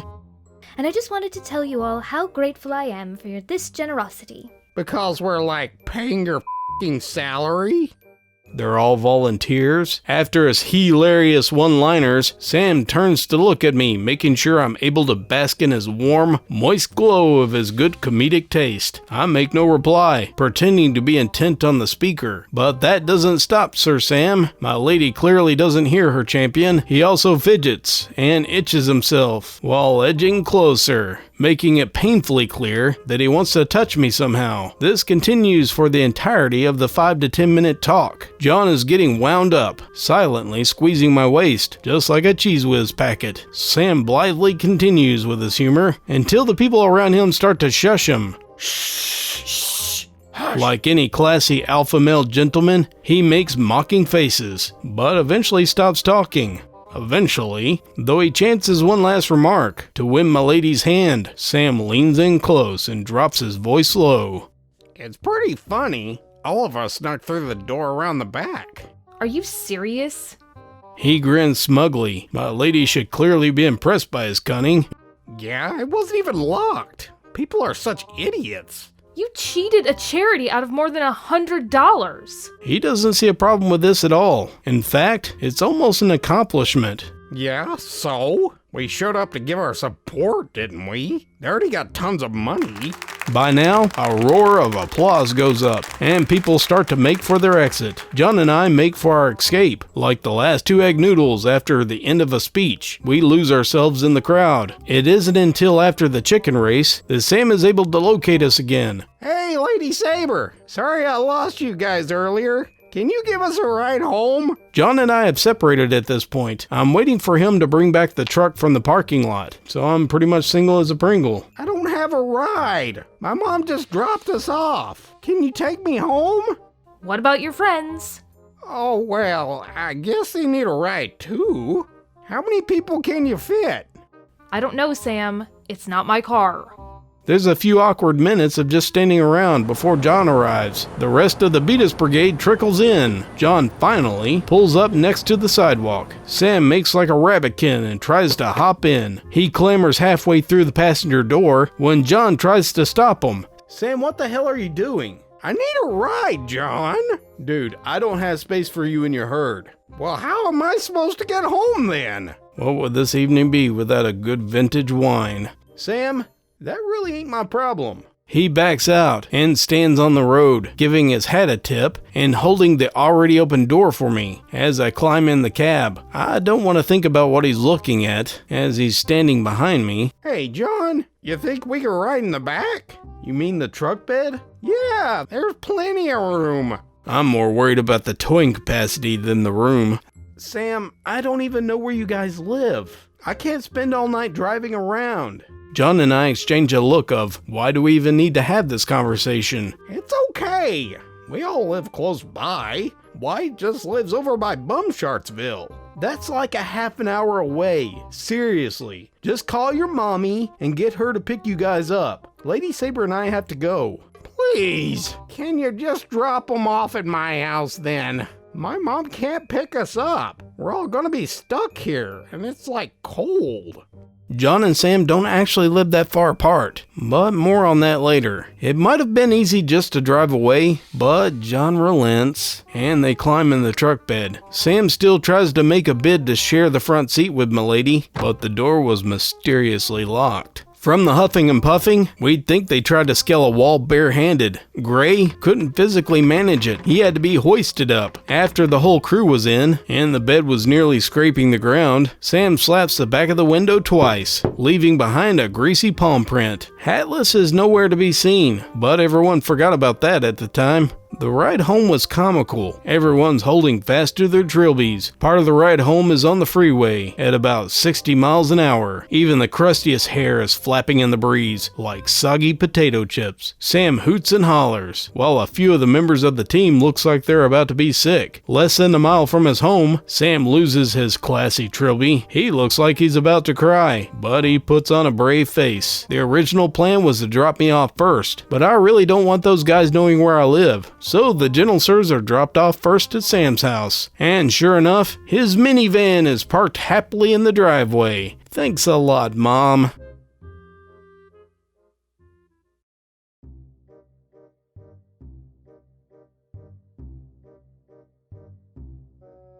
Hello everyone, Lady Saber here, back finally with the next installment of Sir Sam the Chivalrous. Again, here are the players. Player 1, me, Lady Saber of House Snark. I'm pretty athletic, but it's mostly reserved to a few specific activities. Most of my classes have been changed for the new semester, so I spend a lot of time meandering in the enormous school building, just like a stupid freshman. Player 2 is most regrettably Sir Sam the Chaste and Chivalrous. He wears the standard neck-planted attire of cargo shorts, two tight graphic tees, and the wide brim brown fedora, as well as the heavy musk of Axe hottest fragrance, teenage angst. Or maybe it's pretentious ejaculator? Hard to tell. He's a chronic underachiever, taking the lowest level credits offered and treating his failing grades like an accomplishment. As such, he doesn't share any of my classes, yet. Minor player, number 3, is my counselor. He isn't a very agreeable person, but he and I have worked pretty close, so that my credits satisfy both the school and my exchange program. All of my classes are a semester long, so after my exams, my whole schedule changes. I'm taking creative writing, chemistry, sociology, and pre-cal. It isn't until a few days into these classes that my counselor summons me to his office. As it happens, the school requires students to take 2 gym class credits. Otherwise, you can't graduate. Because I'm planning a lot of AP classes in my 11th and 12th year, I decided to switch sociology with an open gym course. The next day, I head to my new class, Net Games. It's in the gym on the opposite side of the school, making for a very long walk. I find the gym easy enough, but it's empty, so I hunt for another 5 minutes to find an actual classroom. I ended up being late, and everyone looks at me like I just crawled out from under a log, including Sir Sam. Yes,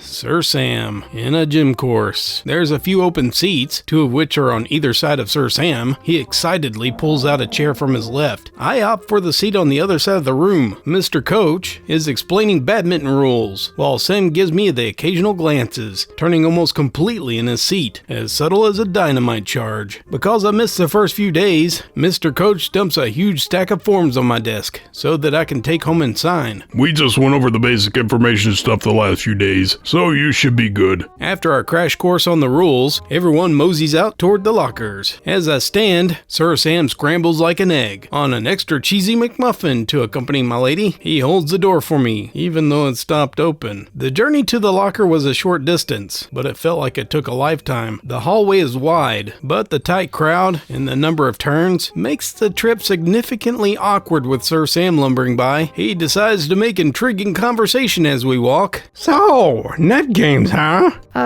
Yeah? Cool. It's funny. Only signed up for this class because I thought it meant like, net games? I mean, games you play on the internet? You know, on the computer. I would like some vinaigrette on that word salad. Oh, okay. Based on the number of other students who've yet to see the sun this year, he's not alone in his mistake. I managed to deflect conversation long enough to reach the door, and when I get to the girls' room, I half expect Sam to try to follow me inside. But before I can stop him, someone else does the honor. We'll call her Bree. Yo, what are you doing? Nothing. Just talking to Lady Saber. Nito, this is the girls' locker room, so why don't you find someone else who doesn't want to talk to you, okay? Bree's a big girl and has obviously practiced the jock persona well. Sam considers holding his ground, but he backs off with his face red and his fists clenched. As we change, Bree and I talk. So, how you liking your new boyfriend? Sam? Oh, no, we are not. No. Oh, God, no. I'm playing with you. That kid's a creep. You're that exchange student, right? That's me. Bree eventually asks me about my scar, and she offers to tell me a few of the more fantastical versions that was being passed around. Hang out with me today. He won't with you. While piling back into the hallway, Bree and I get separated in the crowd. At the end of the hall, Sam catches up with me, like a freight train to a loaded school bus. He's still wearing the same getup, fedora included. What he did with his 10 minutes in the locker room, I don't want to know. Hey, Lady Saber, what's up? I can't wait for this class to be over. Me neither. Believe me. Huh? I'm not even gonna do anything in here. It's not like anyone can actually make me. That's about all the words he can spit out before we're in the gym. Mr. Coach comes in behind the class. We take a seat on the bleachers while he explains what the plan is for the day. Sam plops down to my left, slouching back and taking up far more than the reasonable space. Bree is on my right, and I feel like I'm about to be drawn and quartered between the she-wolf and the buttered rhino. While Mr. Coach briefly explains daily gym routine, Bree and I maintain a strained conversation as a pretense for ignoring Sam. He refuses to be left out. As Bree and I talk, Sam oh so subtly scoots closer and tries to insert himself into our conversation. Laughing boisterously at our jokes, Bree scoots in the opposite direction, giving me space to scoot away. Sam follows right along, making a delightful scooter puff train. This goes on for about a half a meter. I try holding up my palm for personal space, and I get a high five. Bree has a pretty weak stomach for cringe. Bruh, Sam, you need to give Lady Saber some space. What are you talking about, random girl I don't know? Dude, seriously, do you have any idea what personal space is? Not soon enough, Mr. Coach directs us to do warm-ups. Sir Sam has already decided that warm-ups are beneath him. Him and a few others stay sitting, while the rest of the class go through the motions of running laps, a round of suicides, a few basic stretches. All the while, Sir Sam is watching me. His face is slightly lost. He desperately wants to follow me around, but he doesn't want anything to do with Bree. He continues to overthink his strategy until the class finishes. We go to work setting up the badminton sets, and Sam is pretty much the only one setting out now, and Mr. Coach has had enough of it. After a minute of persistent berating, Sir Sam reluctantly gives in, but with Bree by my side, he holds his distance. As it turns out, I'm pretty good at badminton. Mr. Coach lets us all free play, and strolls around to give people advice. Bree and I start out together, but we eventually decide to split up and find other matches during the last few minutes of the class. No sooner has Bree left than Sam swoops in for a chance to win Milady's heart, tipping his fedora in greeting. Hey, Lady Saber, want to play a game? Everyone else is paired off in singles or doubles. I'm trapped like Frodo in Shelob's lair. I was actually about to go grab some water. You've hardly done anything. I shrug that off, and I push through the double doors into the hall. I spend as long as I can drinking and standing around, and I took a little longer going back in. Sure enough, most people have switched around, but the faithful Sir Sam was still waiting for me. You must have been thirsty. I had no idea what to say to that, but Sam was happy to fill in the blanks. We were gonna play, right? Sam, I thought you said you weren't going to do anything in this class. Well, yeah, but I didn't think we were gonna play badminton. That's easy. You know how to play? Oh, yeah, I used to play with my friends a lot. It's easy. It is glaringly obvious that he's never played before. He tries to serve it overhand, he holds the racket sideways for a swing, and whiffs 3 times before trying underhand. That one works, if hitting under the net counts. And out of bounds seems to change with each return. First it's that line, then it's this line, and then it's somewhere sort of between the 2 lines, and I always manage to land barely between the wrong sides of it. It's like playing checkers with a pigeon. At one point, Mr. Coach stops by to try to help Sam with his technique. With gratitude, Sir Sam would say, Okay, whatever. and Yeah, I know. so he moves on to the next person. After only a few rounds, another guy joins their game. He jumps in on my side, and Sam reacts immediately. Hey, 2-on-1 isn't fair. Okay, maybe you two could be together. No, Lady Saber. You and I should be on a team. Sir Sam aside, I still enjoy the game. I consider sitting it out, but I'm not going to be kept from something I like. Plus, he'd probably sit it out with me to make sure I'm safe. All right then. Luckily for me, there's not a whole lot of playing to do. Sam insists on trying to return every shot in protection of my lady's honor. My job is to hold the racket, look ready, and dance out of the way while Sam dives for the shot on my side of the court. It's kind of like playing underwater tag with a beluga. The other guy we're playing with is deliberately hitting things toward my side, trying to give me something to return. When it's Sam's turn to serve, my turn is always the next time. Sometimes he'll randomly hit it towards me really fast. Hey, watch out! Think fast, Lady Saber. The best part? I'm on Fedora Patrol. When his suede great helm takes a tumble, I'm supposed to get it. Hey, Lady Saber, grab my hat. You dropped it, Sam. Yeah, but you're closer. Was there ever so sweet a sound as 2 whistle blast? The class starts to take down the nets and put away the gear. Bree catches up with me again, and Sam sheepishly retreats to a safe distance, remaining there for the rest of the class. After that school day, I storm into the counselor's office and beg for a class change. I stay for almost 2 hours, making everything from angry demands to crocodile tears. Finally, he relents, and he lets me switch back to my original schedule. I promise to make up my credit next year, and I'm planning to hunt for threatening course titles like Full Contact Physical Sports Level 3. That way I know Sir Sam won't be in it.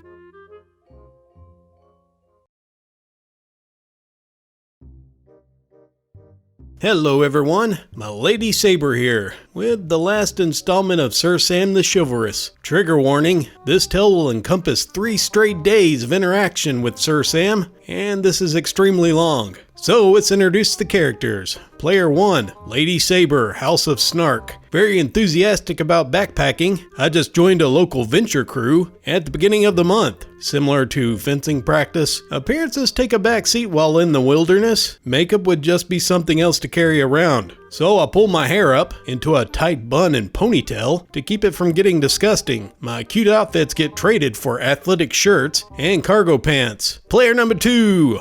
My boyfriend John. He is also an outdoors person. He is the one who invited me to the first venture meeting. Has a bone-dry sense of humor, and he's much better than I am at keeping a straight face. Player number 3, Sir Sam the Chivalrous, the whitest knight, trademark, in all of Westeros. Has likely never spent more than 3 consecutive hours outside. He wears a baggy long-sleeve shirt, a wide-brimmed blue fedora, brand new hiking shoes, and thick cargo shorts. Finally, one of his clothes articles is appropriate for the occasion. In case you've forgotten, Sam has a high-pitched whiny voice, which he often employs as the alpha male to get what he wants. Minor player, but important. Jamie, the venture crew president. He's a year or 2 older than John and I, and he's a pretty average dude. He has a lot of backpacking experience. He's a fantastic leader, and most importantly, he's got a cool head. Friday evening, my host mother drops me off at the church parking lot. Most who are going to attend are already present. I turn in a check to pay for the trip and the rest of my medical forms. There are 14 people attending, 4 of them being adults, all evenly split between genders. I was only barely able to attend this trip. I didn't bring any of my backcountry gear to America, as I didn't have enough space on my flight, and I didn't think that I would have any chance to go backpacking. I was wrong, and my real father, a real VIP, paid a stack to have my gear shipped. I still had to get some stove fuel and a few other things that you can't put in the mail. I had planned to be early, but I am one of the last to arrive. Everyone is gathered around a large plastic bin, reorganizing their packs. While we all have personal gear, clothes, sleeping bags, survival stuff, there is still a lot more to add. Items like tents, first aid kits, iodine tabs, a trowel, camping stoves, and our food. I'm examining some of the outdated crew gear. I decided to don my white armor and speak to Jamie. Hey,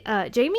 I don't want to sound rude, but a lot of this crew gear is really heavy. Oh, hey Lady Saber. The stuff we have isn't the best, but it gets your job done. Don't worry, we split it up so that everybody gets equal weight. I realized with annoyance that he lumped me in with Sir Sam. Here's my second chance at a first impression. Yeah, I get that, but I have my own stuff that might work better than what we have. Oh, really? His tone was thick with skepticism. The stove you have uses liquid fuel in a metal canister. Each one weighs about 1 kilo. The one I have uses butane fuel. I don't know how fast yours works, but I can boil water in about 5 minutes. I've gotten his interest now. I've heard of those. Can you show me? I spend the next few minutes setting up the stove. The burner clicks into place. I light the gas to reveal a blue flame, and I've drawn a crowd. That's awesome. What else you got? That feels good when you prove that you know your stuff. By the end of my show and tell, I've replaced 2 of their heavy stoves with mine, and their heavy metal trowel with a high-density plastic one. I carry those things, plus a bear bag and other essentials. My 3-person tent group split up the components. I carry the pole and stakes. As we move on to repack our food, Sam's minivan crests the hill. A lot like a carnival roller coaster of dubious safety. He's in the driver's seat, with Mrs. Sam on the passenger side. As they get closer, it's easier to see how frustrated his expression is. His mom points for him to turn left. Sam bangs the steering wheel in frustration, just like a corporate dad in traffic. I can see by the way his mouth is moving that he's raising his voice. They park crooked near the group. Sam squirms out of the driver's seat and opens the back door, producing a totally loaded backpack. He shoulders it, hops, and starts clipping all the buckles into place. Once he's sufficiently mummified, he strides toward me, tipping his fedora in greeting. Hey, Lady Saber! Looks like I'm right on time. Yeah, I guess. We're splitting up our gear, so make sure you're checked in. Sam bobs away happily, and I return to repack our food. The rations we get are sealed in plastic. Each one contains enough for 2 people. John and I pair up for the eating group. I take Sunday's breakfast and Saturday's dinner. To repack them, I open the bag, take out the original main course, and replace it with the one that the crew provided. With that, my bag is ready to go, along with most everyone else. Of course, Sam is not quite there yet. He was on the attendee list, so his crew gear and food was already set aside. Upon discovering this, however, my gentle sir is most displeased. Hey, Jamie, what's all this junk? That's your gear, Sam. No. My stuff is right here. He jerks a thumb over his shoulder. Yes, but there's other stuff that you have to carry for the crew. And your food. Stuff we all need to use. Sam empties his first flagon of wine. But no one else is carrying extra stuff. Why do I have to do it? Sam, we've already packed. Everyone's waiting for you. Well, that gets him moving. He crams a coil of rope in first, and a first aid kit, while Jamie carefully goes over his pack. Hey, Sam. I just wanted to go over some of your gear, okay? Why? Just to make sure you have everything. I have everything I need, Jamie. Great. This should go quick then. Jamie rattles out his list of essentials, and Sam produces each item. After some rummaging, he has a smug grin. Now, I have to give credit where credit is due. Sam does his homework. It took me years to learn all about what to bring, what I need, not to mention buying it all. Sam, doubtlessly with the help of his mom, collected these items in less than a month. If neckbeards are good at anything, it's Googling. For the drive, we get assigned in cars. And guess who's in mine? Not Sam.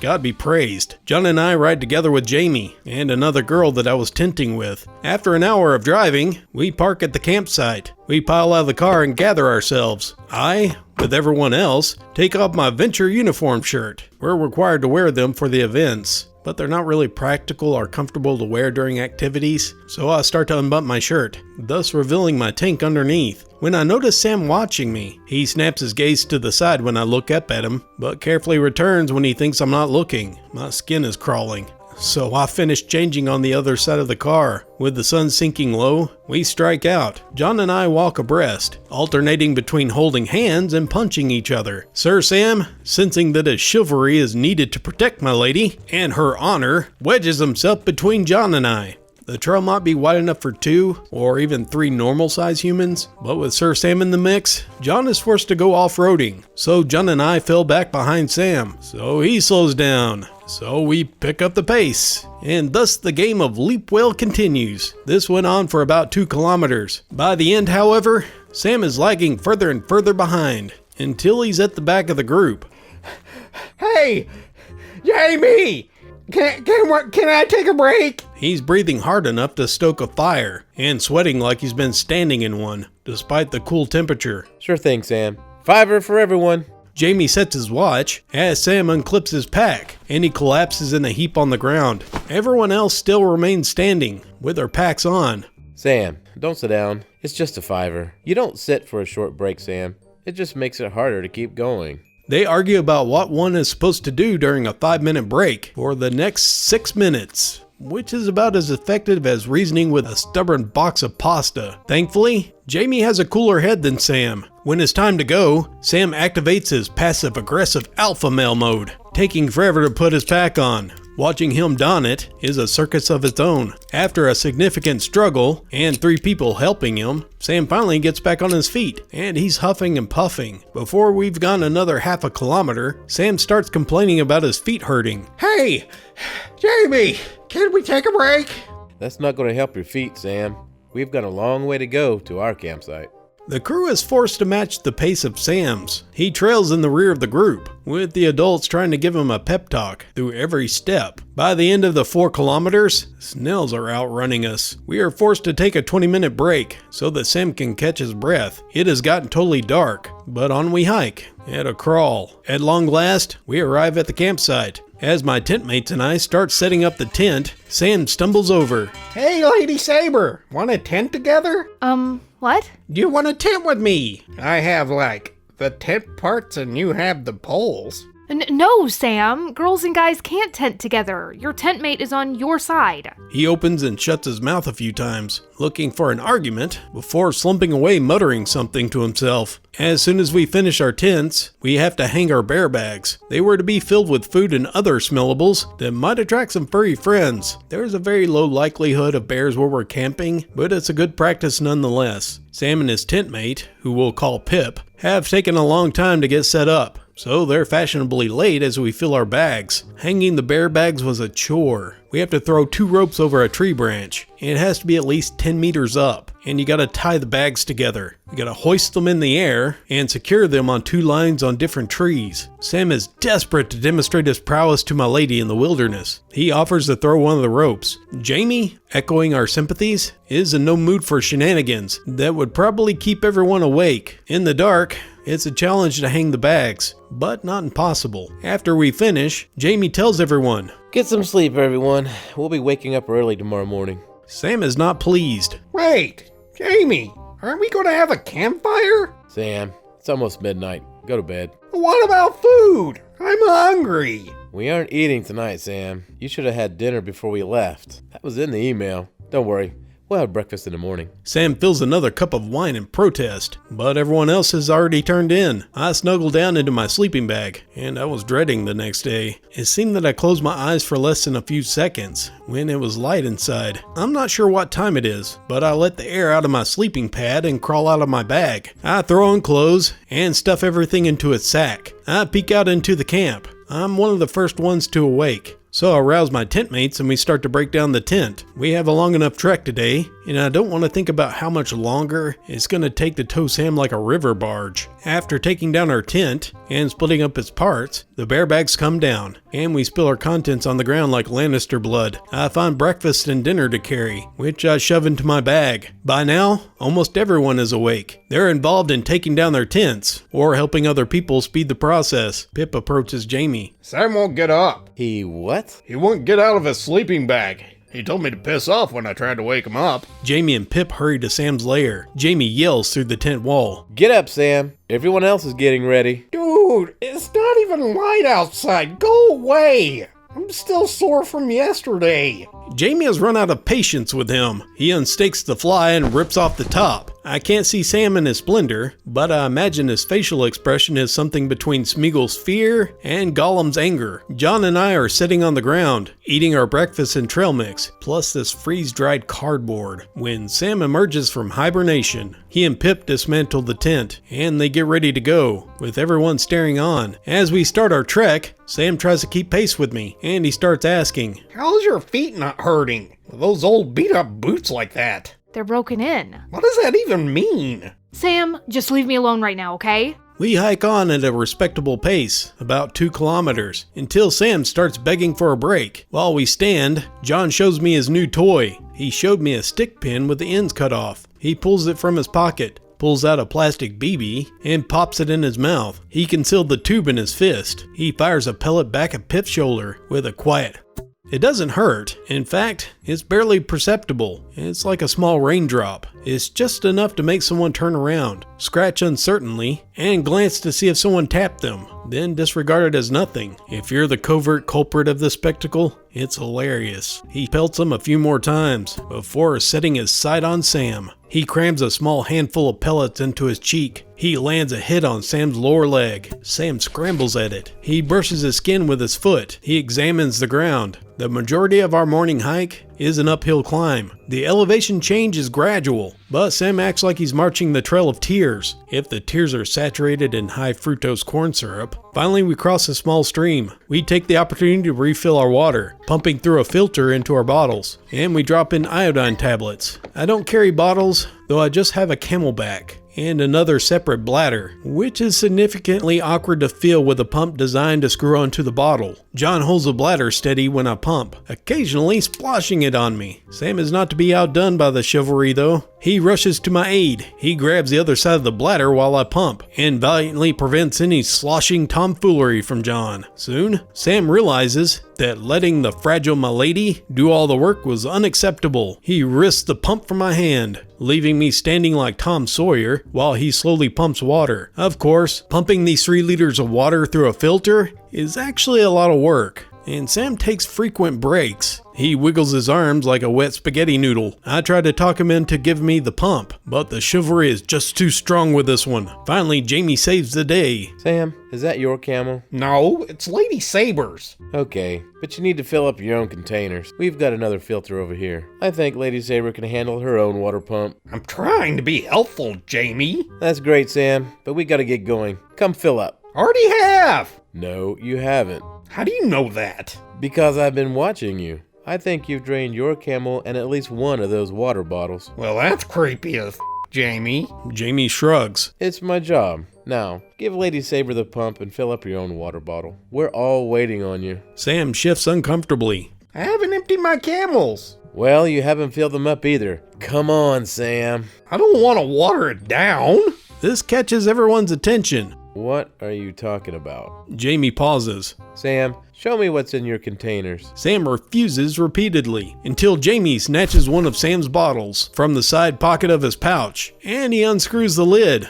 Is this soda? Jesus, Sam. Is that what's in your camel too? No, it's just sweet tea. At that, the adults play the safety card. They talk Sam into pouring out the beetus juice and filling it up with water. The rest of the group watches in stunned silence as Sam pours out the libations into the stream. After replacing the fizzy sugar syrup with water, Sam's pace improves. Instead of a crawl, we hike more at a tired trudge. While the original plan was to eat lunch while fishing, we're so far behind that we have to walk while we eat. We take about 5 minutes on the rocky clearing to admire the view, which is truly spectacular. Though I don't remember it quite vividly, as I do Sam's comment. This is kind of lame, huh? No, I actually think it's pretty.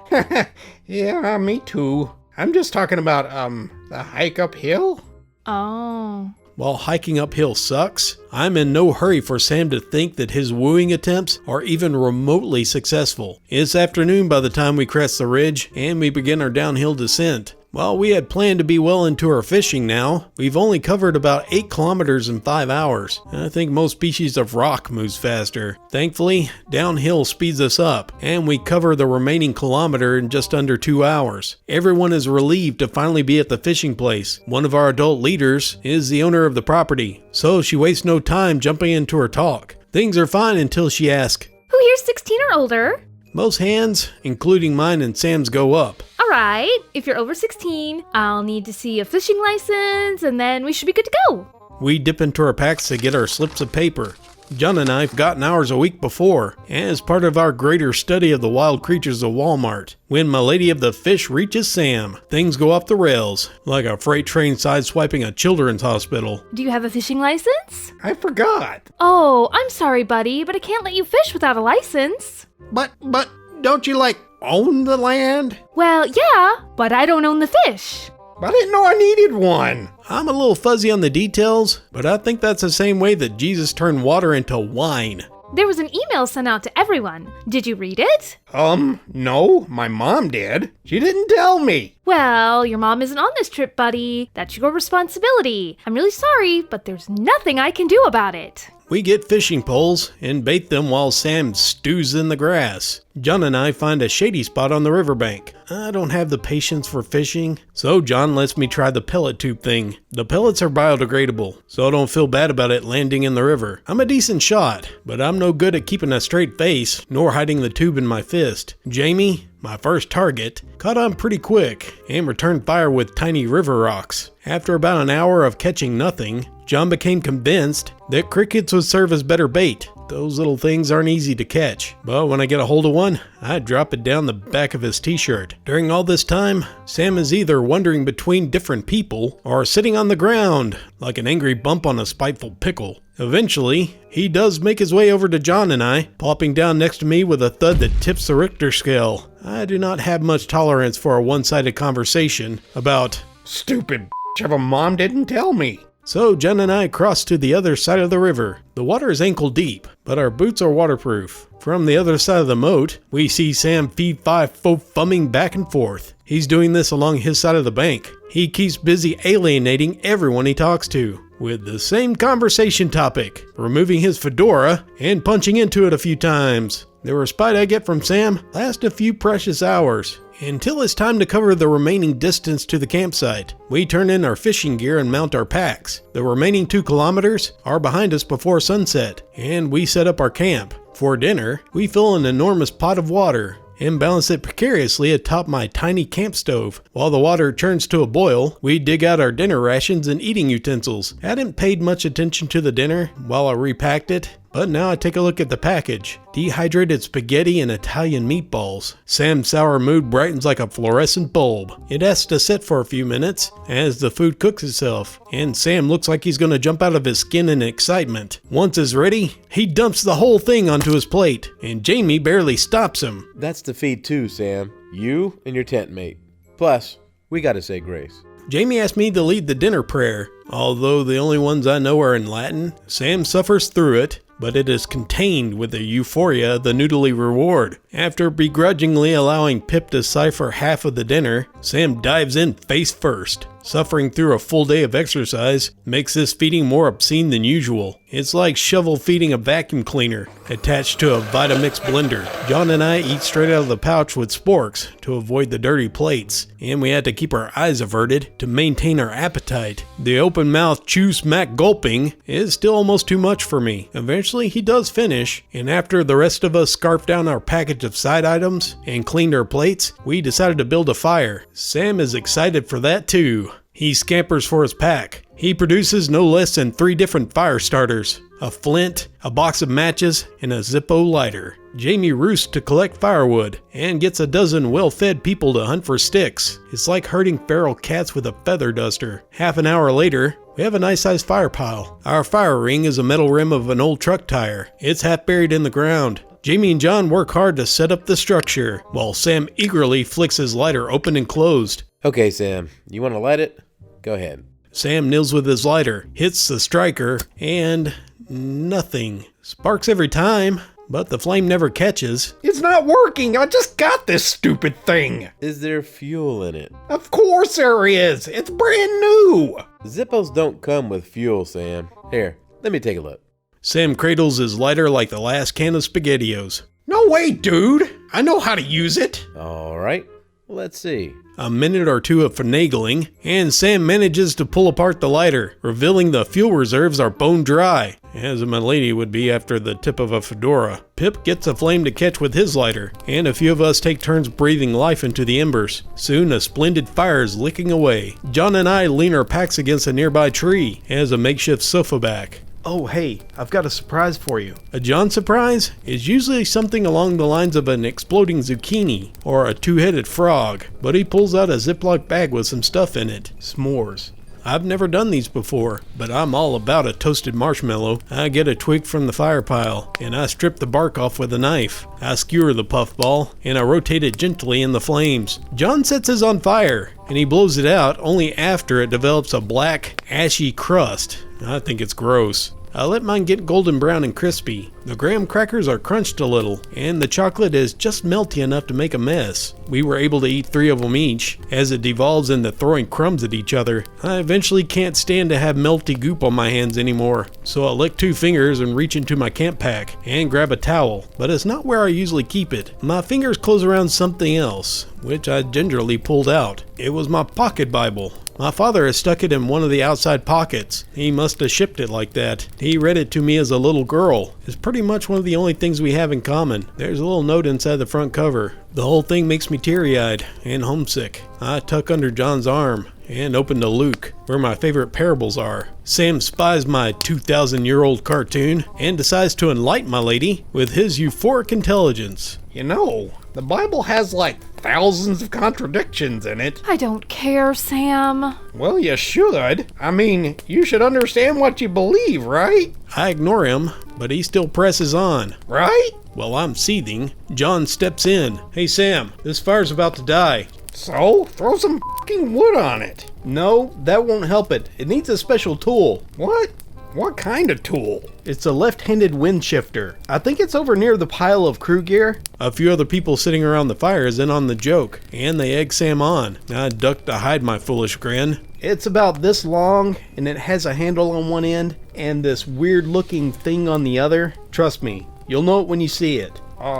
Okay. Tell you what, I'll give you a marshmallow if you find it. He who exalts himself shall be humbled. Sam jogs over a few paces away. He goes to the pile of crew gear. He shuffles around in the dim firelight, searching for a tool that doesn't exist. What's it look like? It's long and skinny, with a handle on the end. You'll know it when you see it. John lets fly a few pellets, while those of us still sitting around is trying not to crack. Even John lets a smile slip. Every 30 seconds or so, he'll fire a pellet towards Sam's shape. Hey, are you guys like feeling like raindrops? It's probably ticks, Sam. Dicks? Yep, little guys smell you and fall out of the trees. You should check yourself. Make sure you don't have any hanging on you, especially on your, equipment. How he keeps a straight face, I will never know. I shove another marshmallow into my mouth. That way I don't catch the giggles. None of this is more than standard new guy teasing, but most don't eat it up like a bag of Doritos. John tosses Sam a marshmallow, and soon everyone sitting around the fire is roasting one. John burns his as a sacrifice to the red god. I turn mine slowly, getting it crispy on the outside, and almost melty enough to fall up the stick. And I shove it in my mouth, and Sam starts to snicker. Lady Saber, I bet that's not the only white sticky stuff you swallow. He forces out a nervous chuckle. Pip has the stones to call him out. Sam, that's nasty. The perfect marshmallow turns to acid as it goes down, and John is about to speak up, but I start first. I squeeze John on the thigh, look straight at Sam and say, Yeah, you know what? You're absolutely right. Then Sam evaporates, as everyone gives me 100% for being cool and witty. Okay, that's not what happened, but outside of my imagination at least, I considered it, before remembering rule number 1 of Neckbeards: do not feed their spank bank. Instead, I spill my guts out like the guy from Saving Private Ryan. Take that back, Sam. Why? Because it's gross and it's not funny. Take it back. It was just a joke. Get over it. No, it's not a joke. It's repulsive, like you. What? I am so fed up with you, Sam. You follow me around and you ruin everything I enjoy doing. You insult me and you don't care how I feel about what you say. It's not the venomous hellfire that I had imagined. It was just calm, even killed rage. What are you even talking about? I'm nice to you. I wouldn't have even come if it wasn't for you. I don't want you here, Sam. You're not nice to anyone. You're mean to your mother. You're mean to my boyfriend. I don't want to be your friend. Please, leave me alone. My heart is crawling out of my throat, but he finally takes the hint. For a second, there's a thunderous silence. Sam stands clenching his fist, and he stalks back to the tent without a word. Pip breaks the ice, tossing a stick into the fire. I hate that kid.